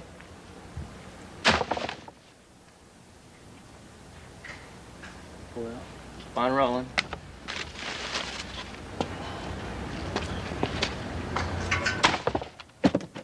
Bounce shot. Throw it. Watch your shadow.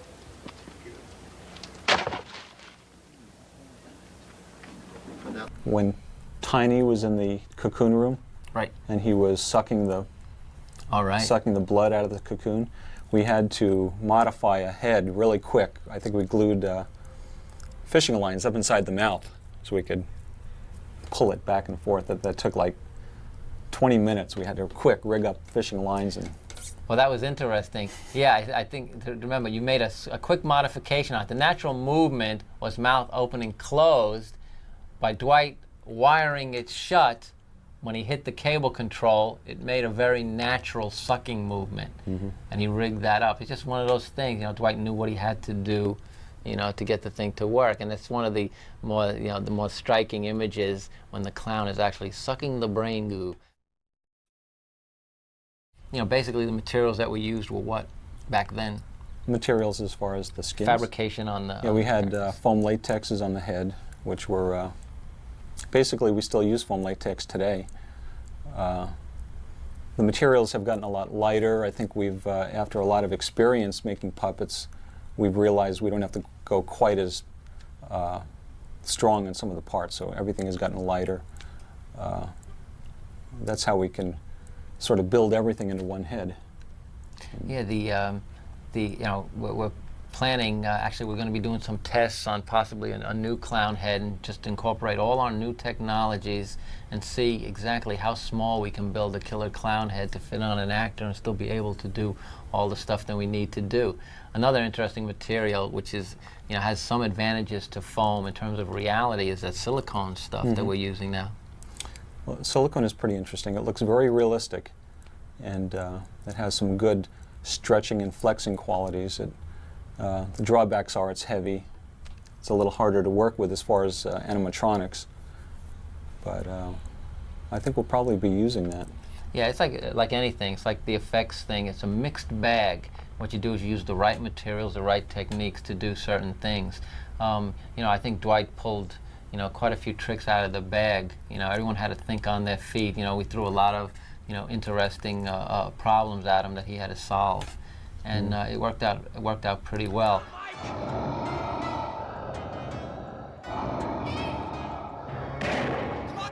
Could we have made a simpler picture? Yeah, but it wouldn't have been Killer Klowns from Outer Space.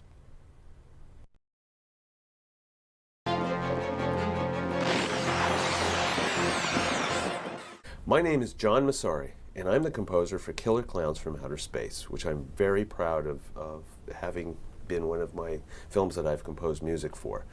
How I came to meet the Chiodo Brothers, a good friend of mine in Washington, D.C., by the name of Eric Young, told me that his good friends were working on a movie that was unlike anything that was being made at the time. This was 1987, the summer of 1987. He gave me Steve's phone number. I called him up, and he basically invited me to a screening in which, unbeknownst to me, were 30 or 40 other film composers. As I was watching the movie, I had turned over now the movie had no temp music, by the way. It was just clear, flat.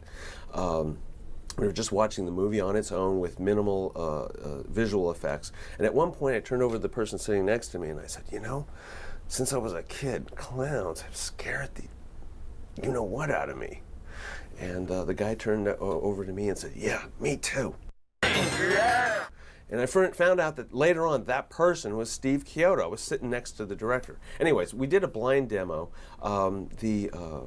Most of the composers, including myself, took a video back home, picked a scene that was important to them, and composed music to it. My scene that I composed music to, as the demo to get the movie, was the scene where the clowns were chasing the kids out of the spaceship, and all of a sudden they mold a balloon dog.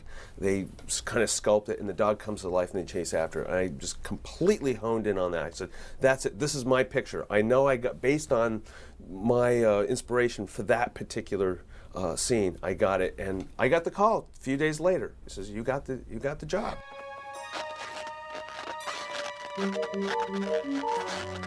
Malunga.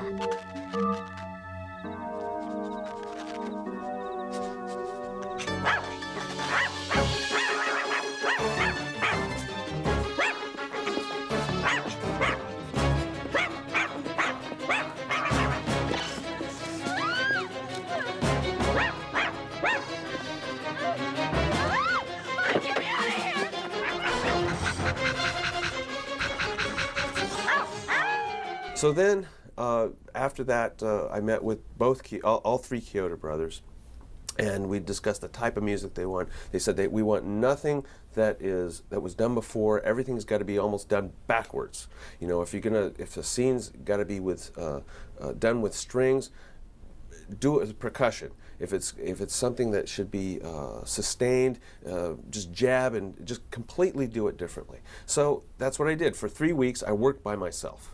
All three Chiodo brothers were very busy doing the important aspects of post-production of the film, and there would be times where I would be recording the score, where I would ask the guys to come in to see something, and they said, "John, we like the direction you're going to.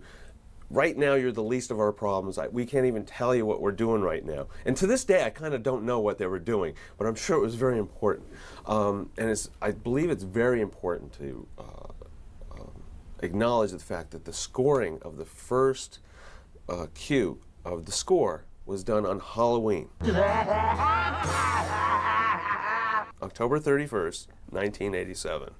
And so that made it much special, because after I was done recording that day, it was about 8 o'clock or 9 o'clock at night, I went to a Halloween party in Hollywood, in the center of Hollywood, which is where I lived at the time, which is where I still live. And I told people that I'm working on this movie that is unlike anything I've ever seen. It's about clowns, it's science fiction.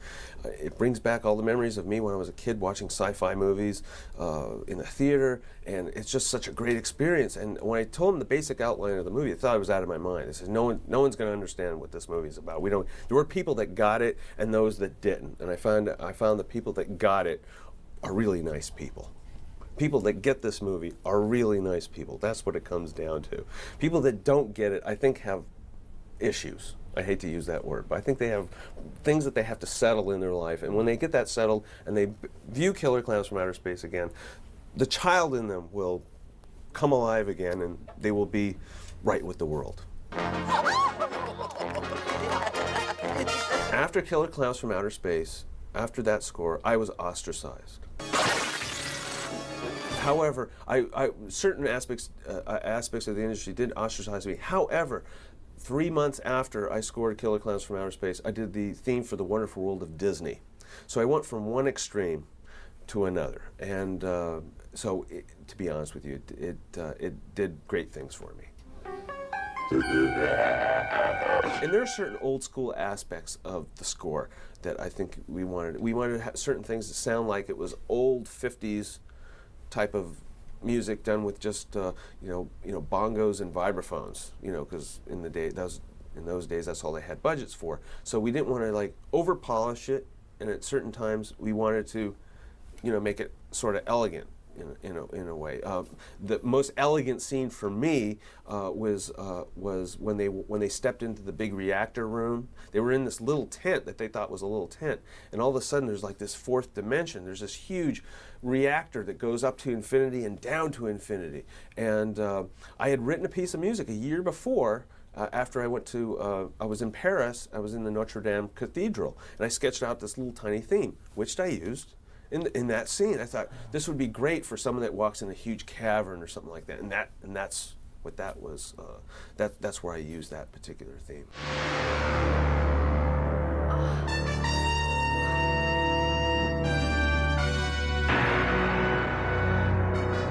This is no fun house.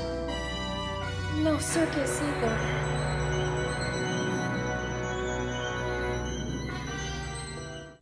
One scene in particular that Steve Chiodo was concerned about was the Big Top Burger scene, where a clown is luring a young child out of the hamburger stand. And what was terrifying about that is that you had a child that was focusing only on the clown. The parents had no idea that the child was seeing this clown. We all, of course, know the clown is a terrifying monster. The music there had to be very specific. It had to be almost mesmerizing. So we introduced female voices. That came out of both the Kurzweil 250 and the Fairlight. What that did was give a false sense of security. It's more or less coming out of the child. There's that innocence that the child truly believes that there is no danger. Nothing bad will happen if I follow this clown. And so luckily we had relief because it was interrupted by Mom bringing the kid back to the table. So we didn't follow through with that, thankfully. But that was a very good call on Steve's point. He needed to have something that was mesmerizing and would draw us kind of like to a different plane, because we didn't want to be overbearing. We didn't want to give away that it was going to be terrifying, something terrible was going to happen. So a drawn-out female choir was the order of the day.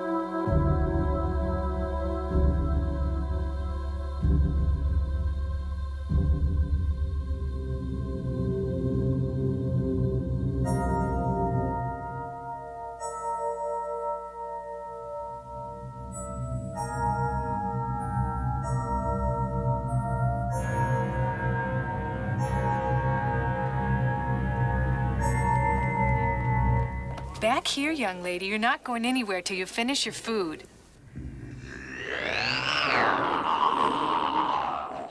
We used odd instrumentation and tried to treat certain things serious and certain things funny. I think the only thing we treated comically was the little puppet show, because that had to be deceiving. The kids had to think that it was a puppet show, and then it got, and there are certain old school aspects of the score that I think we wanted certain things to sound like it was old 50s type of music done with just bongos and vibraphones.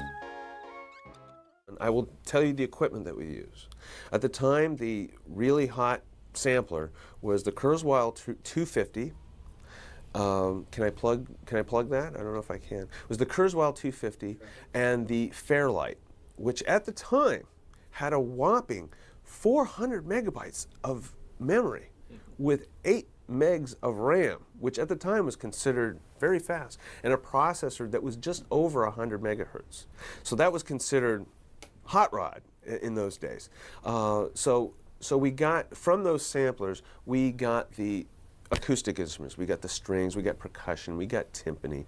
From everything else, I used a very common synthesizer that was used during the day. It was a Yamaha DX7, and I had like 12 of them.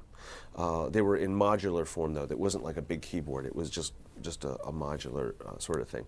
So for that for that spectrum, that's where all the weird popcorn sounds, squeaky sounds, that came from that. So I split the palette in half. We had the orchestra, the acoustic sounding instruments, and then we had now we call it electronica. We had all the squeaky, squirrely sounds that kind of lent the sci-fi character, the 50s sci-fi character to the piece. I think the one paramount scene that Stephen Chiodo was very concerned about is when the clowns had finally invaded the little town and were starting to vacuum up people. Now, he didn't want to treat this as being comical. And I said, well, if we're going to treat it comical, I'm going to score it as if it was tanks rolling into Poland, you know, from a World War II movie. You know, I'm going to try somewhat macabre, but however serious. And that will hopefully, you know, even out any silliness there might be in the scene, because you know the machines are very cartoonesque, and you know vacuuming up people and what have you, and we could easily make that funny. It would completely the scene if the music was funny, it would completely lose seriousness at all. So that scene was done very with a very European orchestral severity that I think you know helped Steve achieve that goal of not having it be comical at all.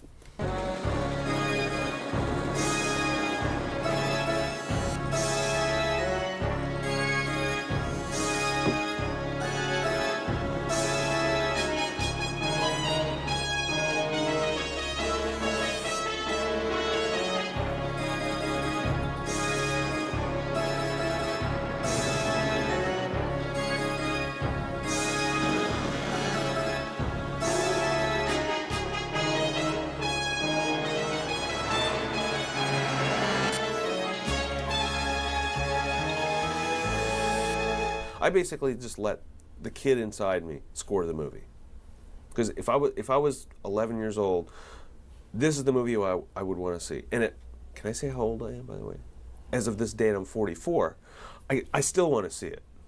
It's still a fun movie to see.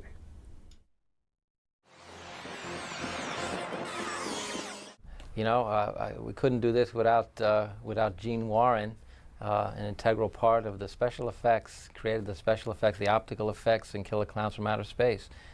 We'd worked with Gene and Leslie in the past, and they were perfect for this. So we went to them and said, please, do the effects for Killer Klowns for us.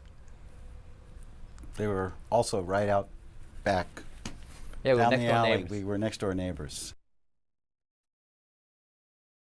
We came to Gene and said, you know, we need all these things, you know, done. And presented Gene with a bunch of storyboards, specifically, you know, all the scenes that had to do, you know, all the opticals with the cocoon rays, anything with rays and cocoons. A lot of the matte paintings were done by Mark Sullivan, but the key matte painting in the beginning, the landing of the spacecraft, and the climax explosion of the tent were done by Ken Marshall over at Gene's studio. Gene had to speed up optically a chase scene when the ice cream truck was chasing the clown car, because we were prohibited from speeding in the community in Santa Cruz, so it just was a little too slow for a chase. So Gene stepped it up a bit optically. You know, little things like that, you know, on top of everything else. The big sequence was the arena that we had to duplicate, the giant clown arena, the battle with Clownzilla, the destruction of the ice cream truck, and the final destruction of the clown spaceship. This was the scale. And what did you guys put in this to light it? Do you remember? I don't remember exactly, but there were a lot of lights in order to get the glows. And this is half of it. There was a fluorescent ballast in there, and it was lit with fluorescent fixtures, and it was supported on here on a motor so it could rotate. So that's how it was done, and it was, you know, the camera was moved since it was shot against black, I believe. So you get the vertical movement from moving the camera. And then it was composited into our amusement park place in Santa Cruz. And the neat gag was when you drew the Christmas lights, or the clown lights, into the thing, which was basically holding this thing in the foreground close to the camera and having a tube with the lights coming out of it and pulling the Christmas lights in through the yeah, that was tube. that was another perspective shot. What was the trick on setting those things up? You know, when you're setting up a perspective shot, what's the... Well, given the fact that you weren't really bigger, we went into going into slightly wider lenses in order to increase your height. We did put you up in the air, but it just looks a lot higher than it is when you go to a 18mm lens. The perspective shots now that we did down here were a little different because we were also shooting at very high speed. Here's Debbie. Action! Get her out of here, Mike! No, now, Mike! Come on, guys, move!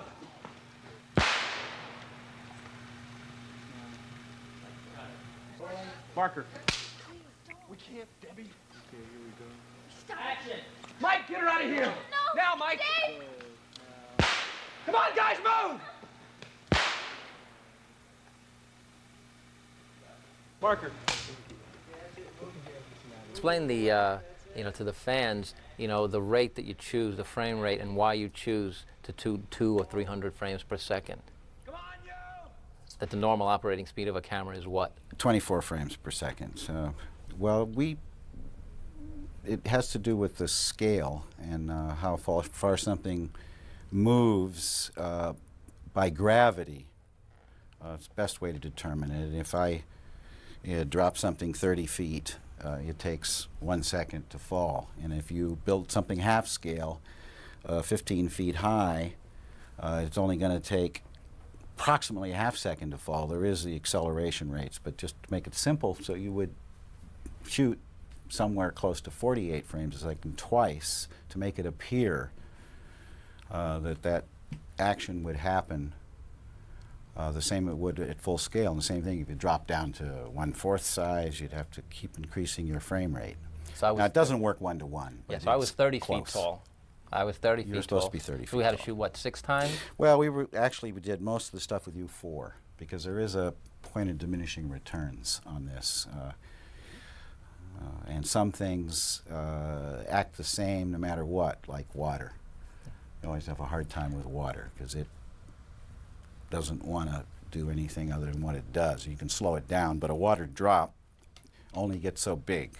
And I think everybody's seen that a lot when tiny little boats or something. Yeah, the water's the tough thing. Luckily, we didn't have clowns in water on this one. But what I want to say to the fans, it's very important to study your math in school because mathematics comes into this, calculating all those frame rates and stuff. Yeah, so let's get a figure out right now. 2 frames a second. To get 1 second, we've got to go 12. 12. So Go ahead and move it now, Lex. What do we want on this? About Back here. 5. 5. I don't know, 5, 6. should have 6. I remember that because of the accelerated frame rate, that I had to do things 3 or 4 times faster. So I had to hit my marks like this. Where in film, it looks like I'm going pounding maniacally on this on the ice cream truck. I was actually beating a drum really fast.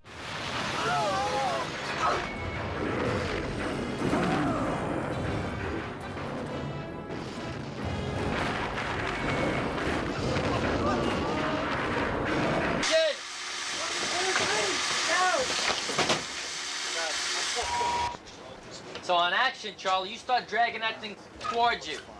1, 2, 3. Get your feet locked real good. 1, 2, 3, now! And follow through, even if it's not a good throw. I want you to follow through. Okay. Just get that bottom towards us. That's all. All right. Lights on in the back. Lights on in the truck. Here we go. Speed! Action!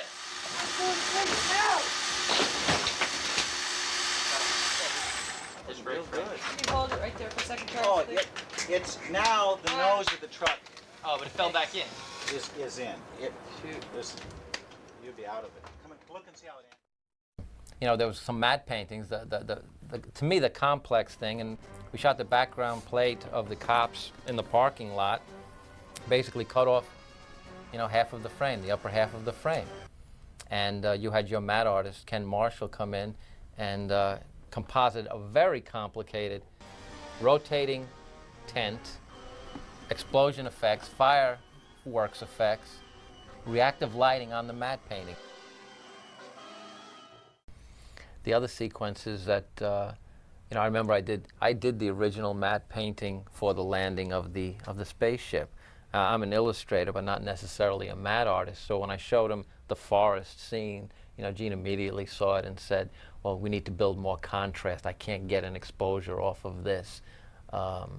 And he turned it over to Ken Marshall. Ken did a repaint on it, and they used that as the painting. It was night and day. I had built like a hazy fog look into the thing, and when I saw Ken's painting, I knew what it had to be a good matte painting. The shadow gag is another. It's again my favorite sequence in the movie. Again, we keep saying we didn't use stop motion in our own movie. Well, what we mean is we didn't use stop motion in the climactic Clownzilla sequence, but there was stop motion done at Fantasy 2. Specifically, the shadows were stop motion animated. And Gene, you had a neat setup. You know, I presented Gene. How do we get shadows on a wall that we shot in Santa Cruz? And what was your solution? Actually, we built a. I'm trying to think of what the scale was. It was probably like 1/24th scale or something like that. Recreated that sidewalk and brick building that was behind the bus stop. Right. The group of people standing on the bus stop where the clown starts making shadows and a big, what was that, a T-Rex, I think, or something? Yeah, the T-Rex was the clown. It went from a bunny rabbit to a hula dancer to the Washington crossing to Delaware. And then the T-Rex eats one of the people. The shadow eats one of the people. And so we recreated the sidewalk and building behind the people in a smaller scale, but building in the different shapes so that when we put the shadow on them, animated the shadow up out of the camera on those shapes, it followed the contours. Something that on the computers today would be one of those things you could do a lot easier than you could pre-computers. So in order to get the subtleties I was talking about before, that is those little details, so it didn't look flat like it was stuck on, it really looked like it was contouring on these walls. And even the quality of the shadow changes when it changes direction and shape coming off of a single light. So it integrates, I think. It looks like it's really there. No, and then the matter of transparency of the shadows, Gene he pegged it, and what we had is basically we had Justin Cohn animating stop motion. Basically, it started with a clay wired armature thing in the rabbit, but then I went to an easier sheet cushion foam with a wire armature. It was a two-dimensional animated thing, and we just animated the shadow on the wall. So actually animating the shadows. And then composited, and the only trick was a transition between when the dinosaur got lethal. We went from a transparent shadow to an opaque, to a much darker shadow. Yeah. And then it was a kind of extensive rotoscoping to split out the person that got eaten and rotoscope them down so that the shadow actually cuts them off. They go down and disappear. So that plate was shot with and without that person there. Yeah, the climax of that sequence was the clown jumps straight up, and Mike Joyce and I fabricated this little armatured clown puppet, and we shot it in a traditional rear projection setup.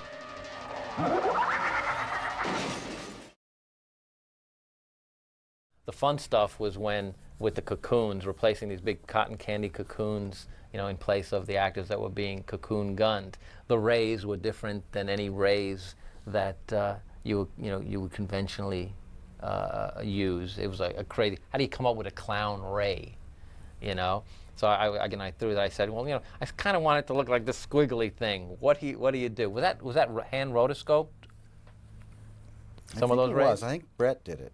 Yeah, Brett Mixon. Brett Mixon.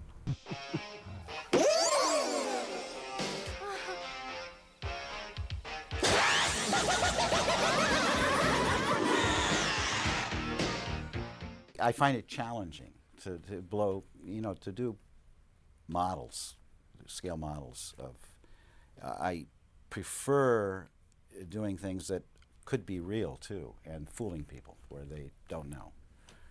And that was real, even though, I mean, it's clowns and everything. It's a truck, so it's real, and you don't want people to think it's a model, and so it's always a challenge to do that.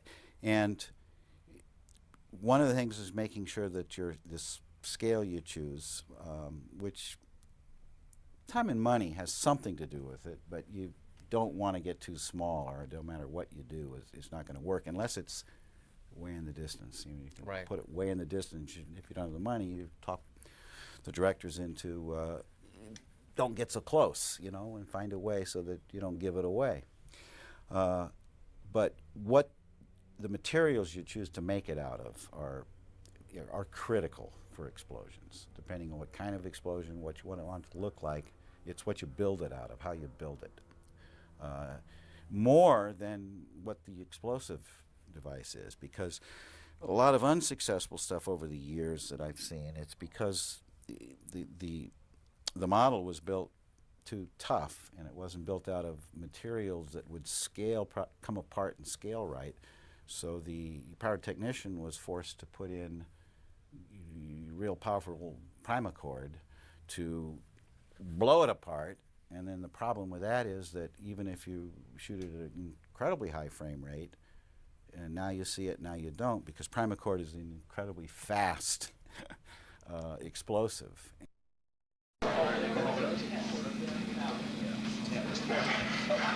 Actually, Sully, top your head more to the left. That's it. Looks like Try tiny. Huh? A little feminine. Christ. Yeah, like,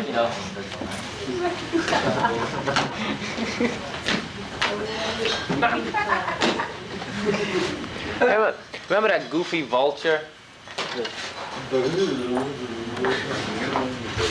You see, you can do that in slow motion. With a real Come on, low. That's it. You got it. Your whole body's like a bunch of loose bones.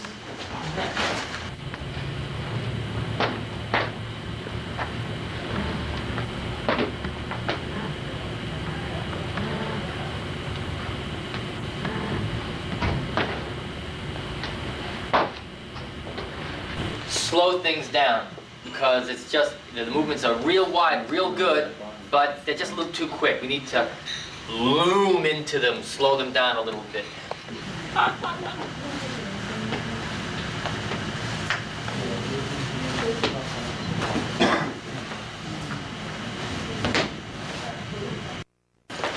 about a little sidestep? You do something like this where you just kind of...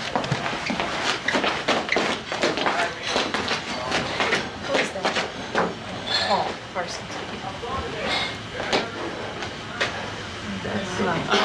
Remember the shadow gag I was talking about? You kind of have a ball of magic in your hand, you're playing with it, and you kind of just reach out and you do a shadow gag. We want to see if you can keep your face like this, so you can see your face and do it like this.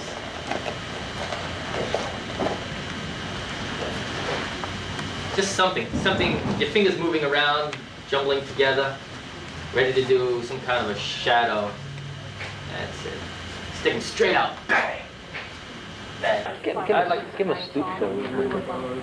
Try different body positions. Stoop over. Oh, the thing just fell through in the bathroom. That's okay. Don't worry about it. How about something like... How about a hulking mess, like, not that.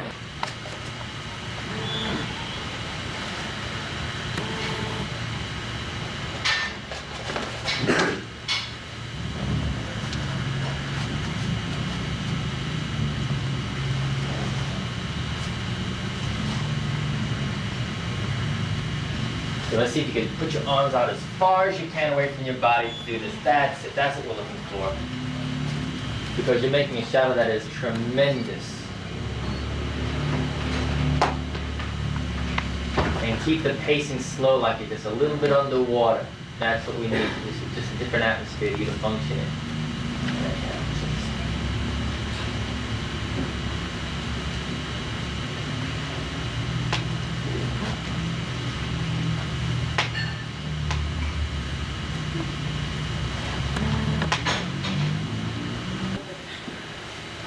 Okay, well thanks, Randy. I think it's fine. The same thing seems to fit. That's a good sign. Good one. Well, this was cut out of the film because of technical reasons. It's a visual gag where we have the actors walking on a platform, but we were only supposed to light them and that thin edge, that line of the edge of the platform. Which was a bright yellow tightrope. Yeah, it was really supposed to make it look like, you know, walking on a tightrope. The gag was going across on this very thin line. You can start seeing it coming in now, you know? And as they go further along the line, it starts to go up and then go like a stair-steppy crooked line that they were walking on. You were supposed to see that through the whole length of the shot, and then the clowns proceed to chase them. But again, it wasn't photographed properly, so the gag didn't really work. It's a matter of lighting. As you notice, here they are, they're vertical, the door is vertical to the frame. As Dave opens the door, this next scene, we did a visual gag here where we turned the camera, rotated the camera around so that it defies the gravity of the preceding scene. And the reason this was cut out of the film was we didn't have the link from the previous scene, but again, literally the paint wasn't dry on the set. We didn't have time to shoot the scene properly and get all the proper coverage, so it's an incomplete moment. Yeah, I mean, and the intent of the scene here was to show the argument between them, trying to come to grips with the situation, and ultimately the climax was supposed to be that Debbie was supposed to kick the clown in the nose. Yeah, she really truly confronts her fears and does away with the clown. But again, it was shot so quickly because of time considerations that we didn't get the right coverage, the right performances. So it was really a bad scene that was deleted from the final cut. Version. But actually, it does make it onto television occasionally. And we had to move on.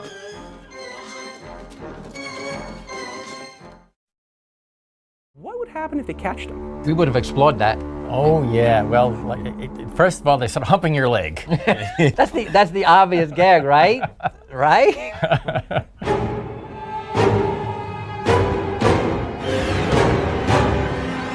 And I would think they'd start to pop. Oh, you don't want them to pop on you. Yeah. But I can imagine they might be able to kind of transform and change into different things and grow and inflate and then shrink so that it's a more of an amorphous type being, not always locked to its form. Well, yeah, the thing is, those are the balloon dogs. You know, we can explore what the balloon dogs do to you. And then you got to think, what other things do they make? Balloon elephants, balloon snakes. This is how we wrote this. This is how we wrote Killer Klowns. No, exactly. An idea like that, and bang, bang, bang.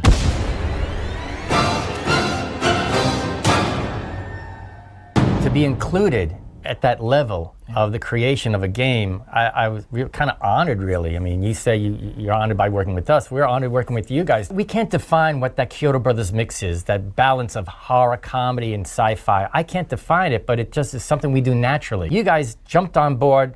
You honored what we did, but I think you, at your core, you understood what it was. Our role has really been just kind of keeping you on the path, and the path being like it's all over the place when it comes to the possibilities of clowns. But again, holding true to that, you know, is it a clown-esque? Is it funny? Yeah.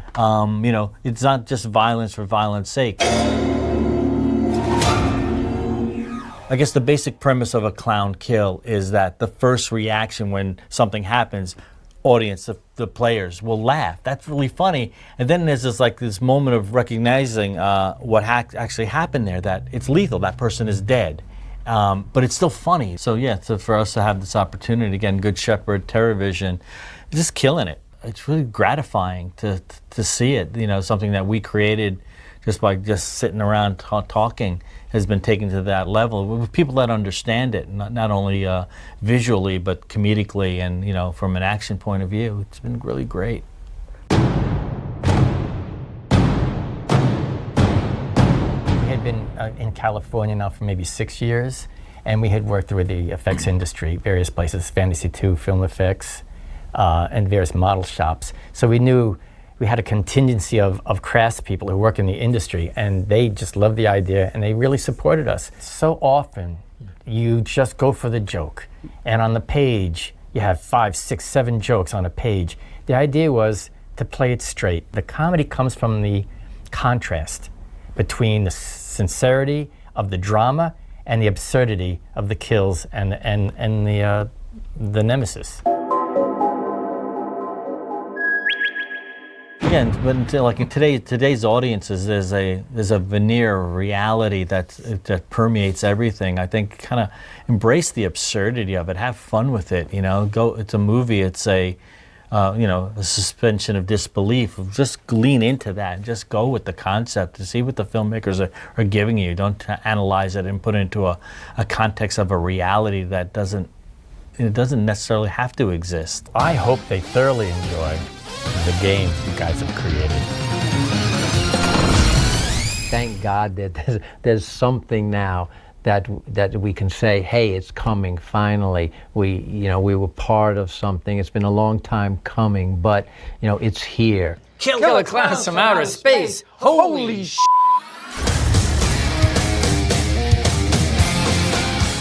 That's Thanksgiving turkey. That's our turkey that we actually ate that dinner. And this is what we were doing while the parents weren't looking. We were making a little Christmas adventure with the devil and some elves. So we were doing some tests with the animation puppets using the turkey. The family was downstairs waiting for the turkey. We were upstairs making an animated movie. Yeah.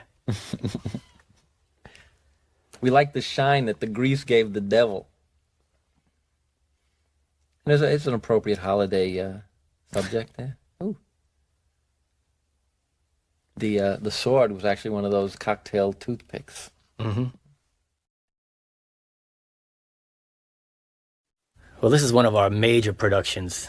This was done in about 1967.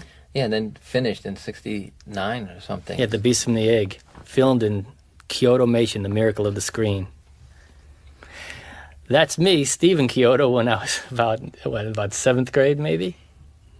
And there's the egg that he found, which is basically aluminum foil. Going down in the basement, for people in California, you don't know what basements are. Basements is when you go downstairs underground. There's a room down there. And again, we were inspired by, I think, Ray Harryhausen's 20 Million Miles to Earth. This is about an egg that hatches and this creature grows at an alarming rate. All single frame animation, clay hands, and it was like fur put on a G.I. Joe, because G.I. Joe had the articulated armature. And this is that's our sister. That's our sister Diane and a very young me. Yeah, Edward. Yeah, let's see who they are. This is funny reaction shots. Okay, it's growing, and the puppet is slightly different because this was filmed and inserted, years later. All we did was move it closer to the camera. Could you tell? There's little Edward, baby Edward. There's my sister Diane. Sister Diane. And there's me. I was filming.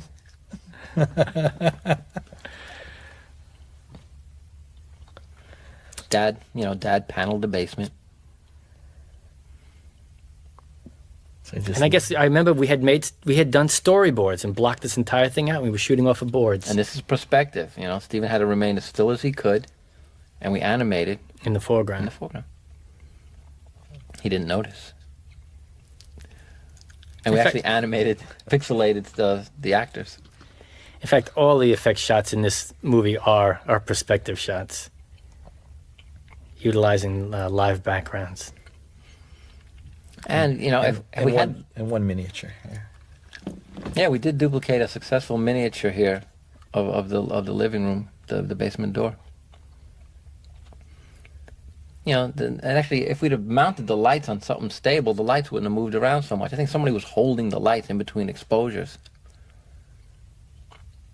That really surprised our parents. They didn't know how we did that. It was a pretty good miniature for those days. Balsa wood. This was the end of the film originally, and then years later we picked it up to film an ending for it. So the puppet's a little different. It was a wire armature and fur on it. And this is me. I think I was in college, first year of college. I might have been about 18 years old. I pick up Dad's pitchfork to fight the monster.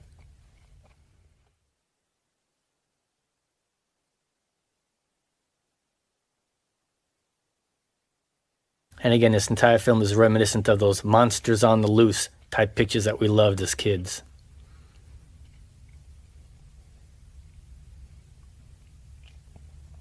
And once again, the only way you can be killed by the monster is if you fall down. Bob and fell down. and stay unconscious. Now, the funny thing about Bob, it took like a half an hour to film that sequence with the monster walking in, but he had fallen on an anthill, and the ants were crawling all over him, and he said, "Can I move?" I said, no, we're not finished with the scene yet. And here I'm fighting the monster with Dad's brand new pitchfork. And you can see, I'm being animated. Stephen was animating the character, and I was moving with it. Except when I was moving, the puppet couldn't move.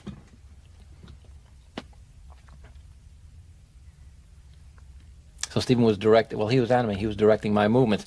There went Dad's pitchfork. We never found it after that. I don't know where it went. I think I threw it in the tree. But this is Bob's first car. And we jump in, and we have to get away from the monster.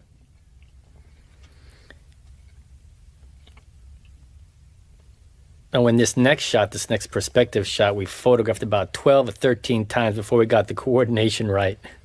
Well, close. Close. And when I'm thinking about it, we should just had a string attached to him, knocked them down, and it would have been so crucial. Hmm. But this is the monster on the rampage. Some pretty successful things here. You know, the animation's not great, but you know, in high school, it it was pretty impressive. Now, it's interesting. I didn't know anything about depth of field or apertures or anything, so seems like the perspective worked a lot better when it was brightly lit, and then it didn't work as well when it was dark. Because again, I had no understanding of aperture. Yeah, what it was an autofocus and an automatic aperture.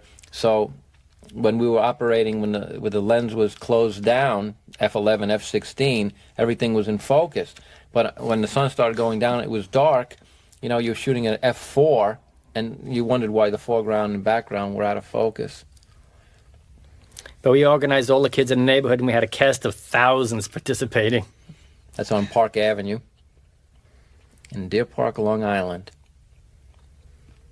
I think it was sometime in October, because you could see the leaves were changing. See? We're losing light. Losing light. We were saying, geez, how come this one's out of focus? Okay, and then the sun came out. I think we filmed that on another day. Yeah, it's another day. And that again, another stick. You have to kill monsters with sticks. Trusty spear.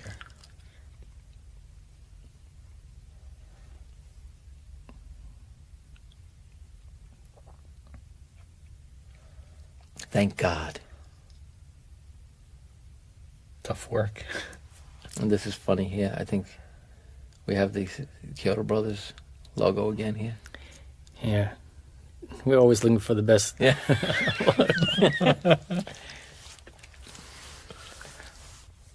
Chiodo Brothers Productions.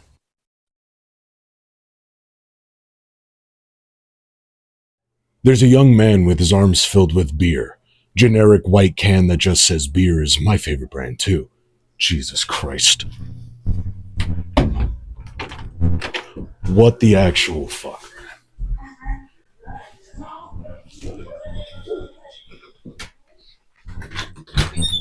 Hey! Hey! Shut up. What, the neighbors?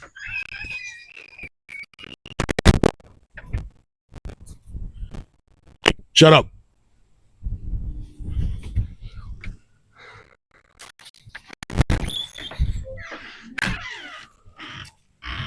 Damn dogs. Wonder if the mic picked all that up.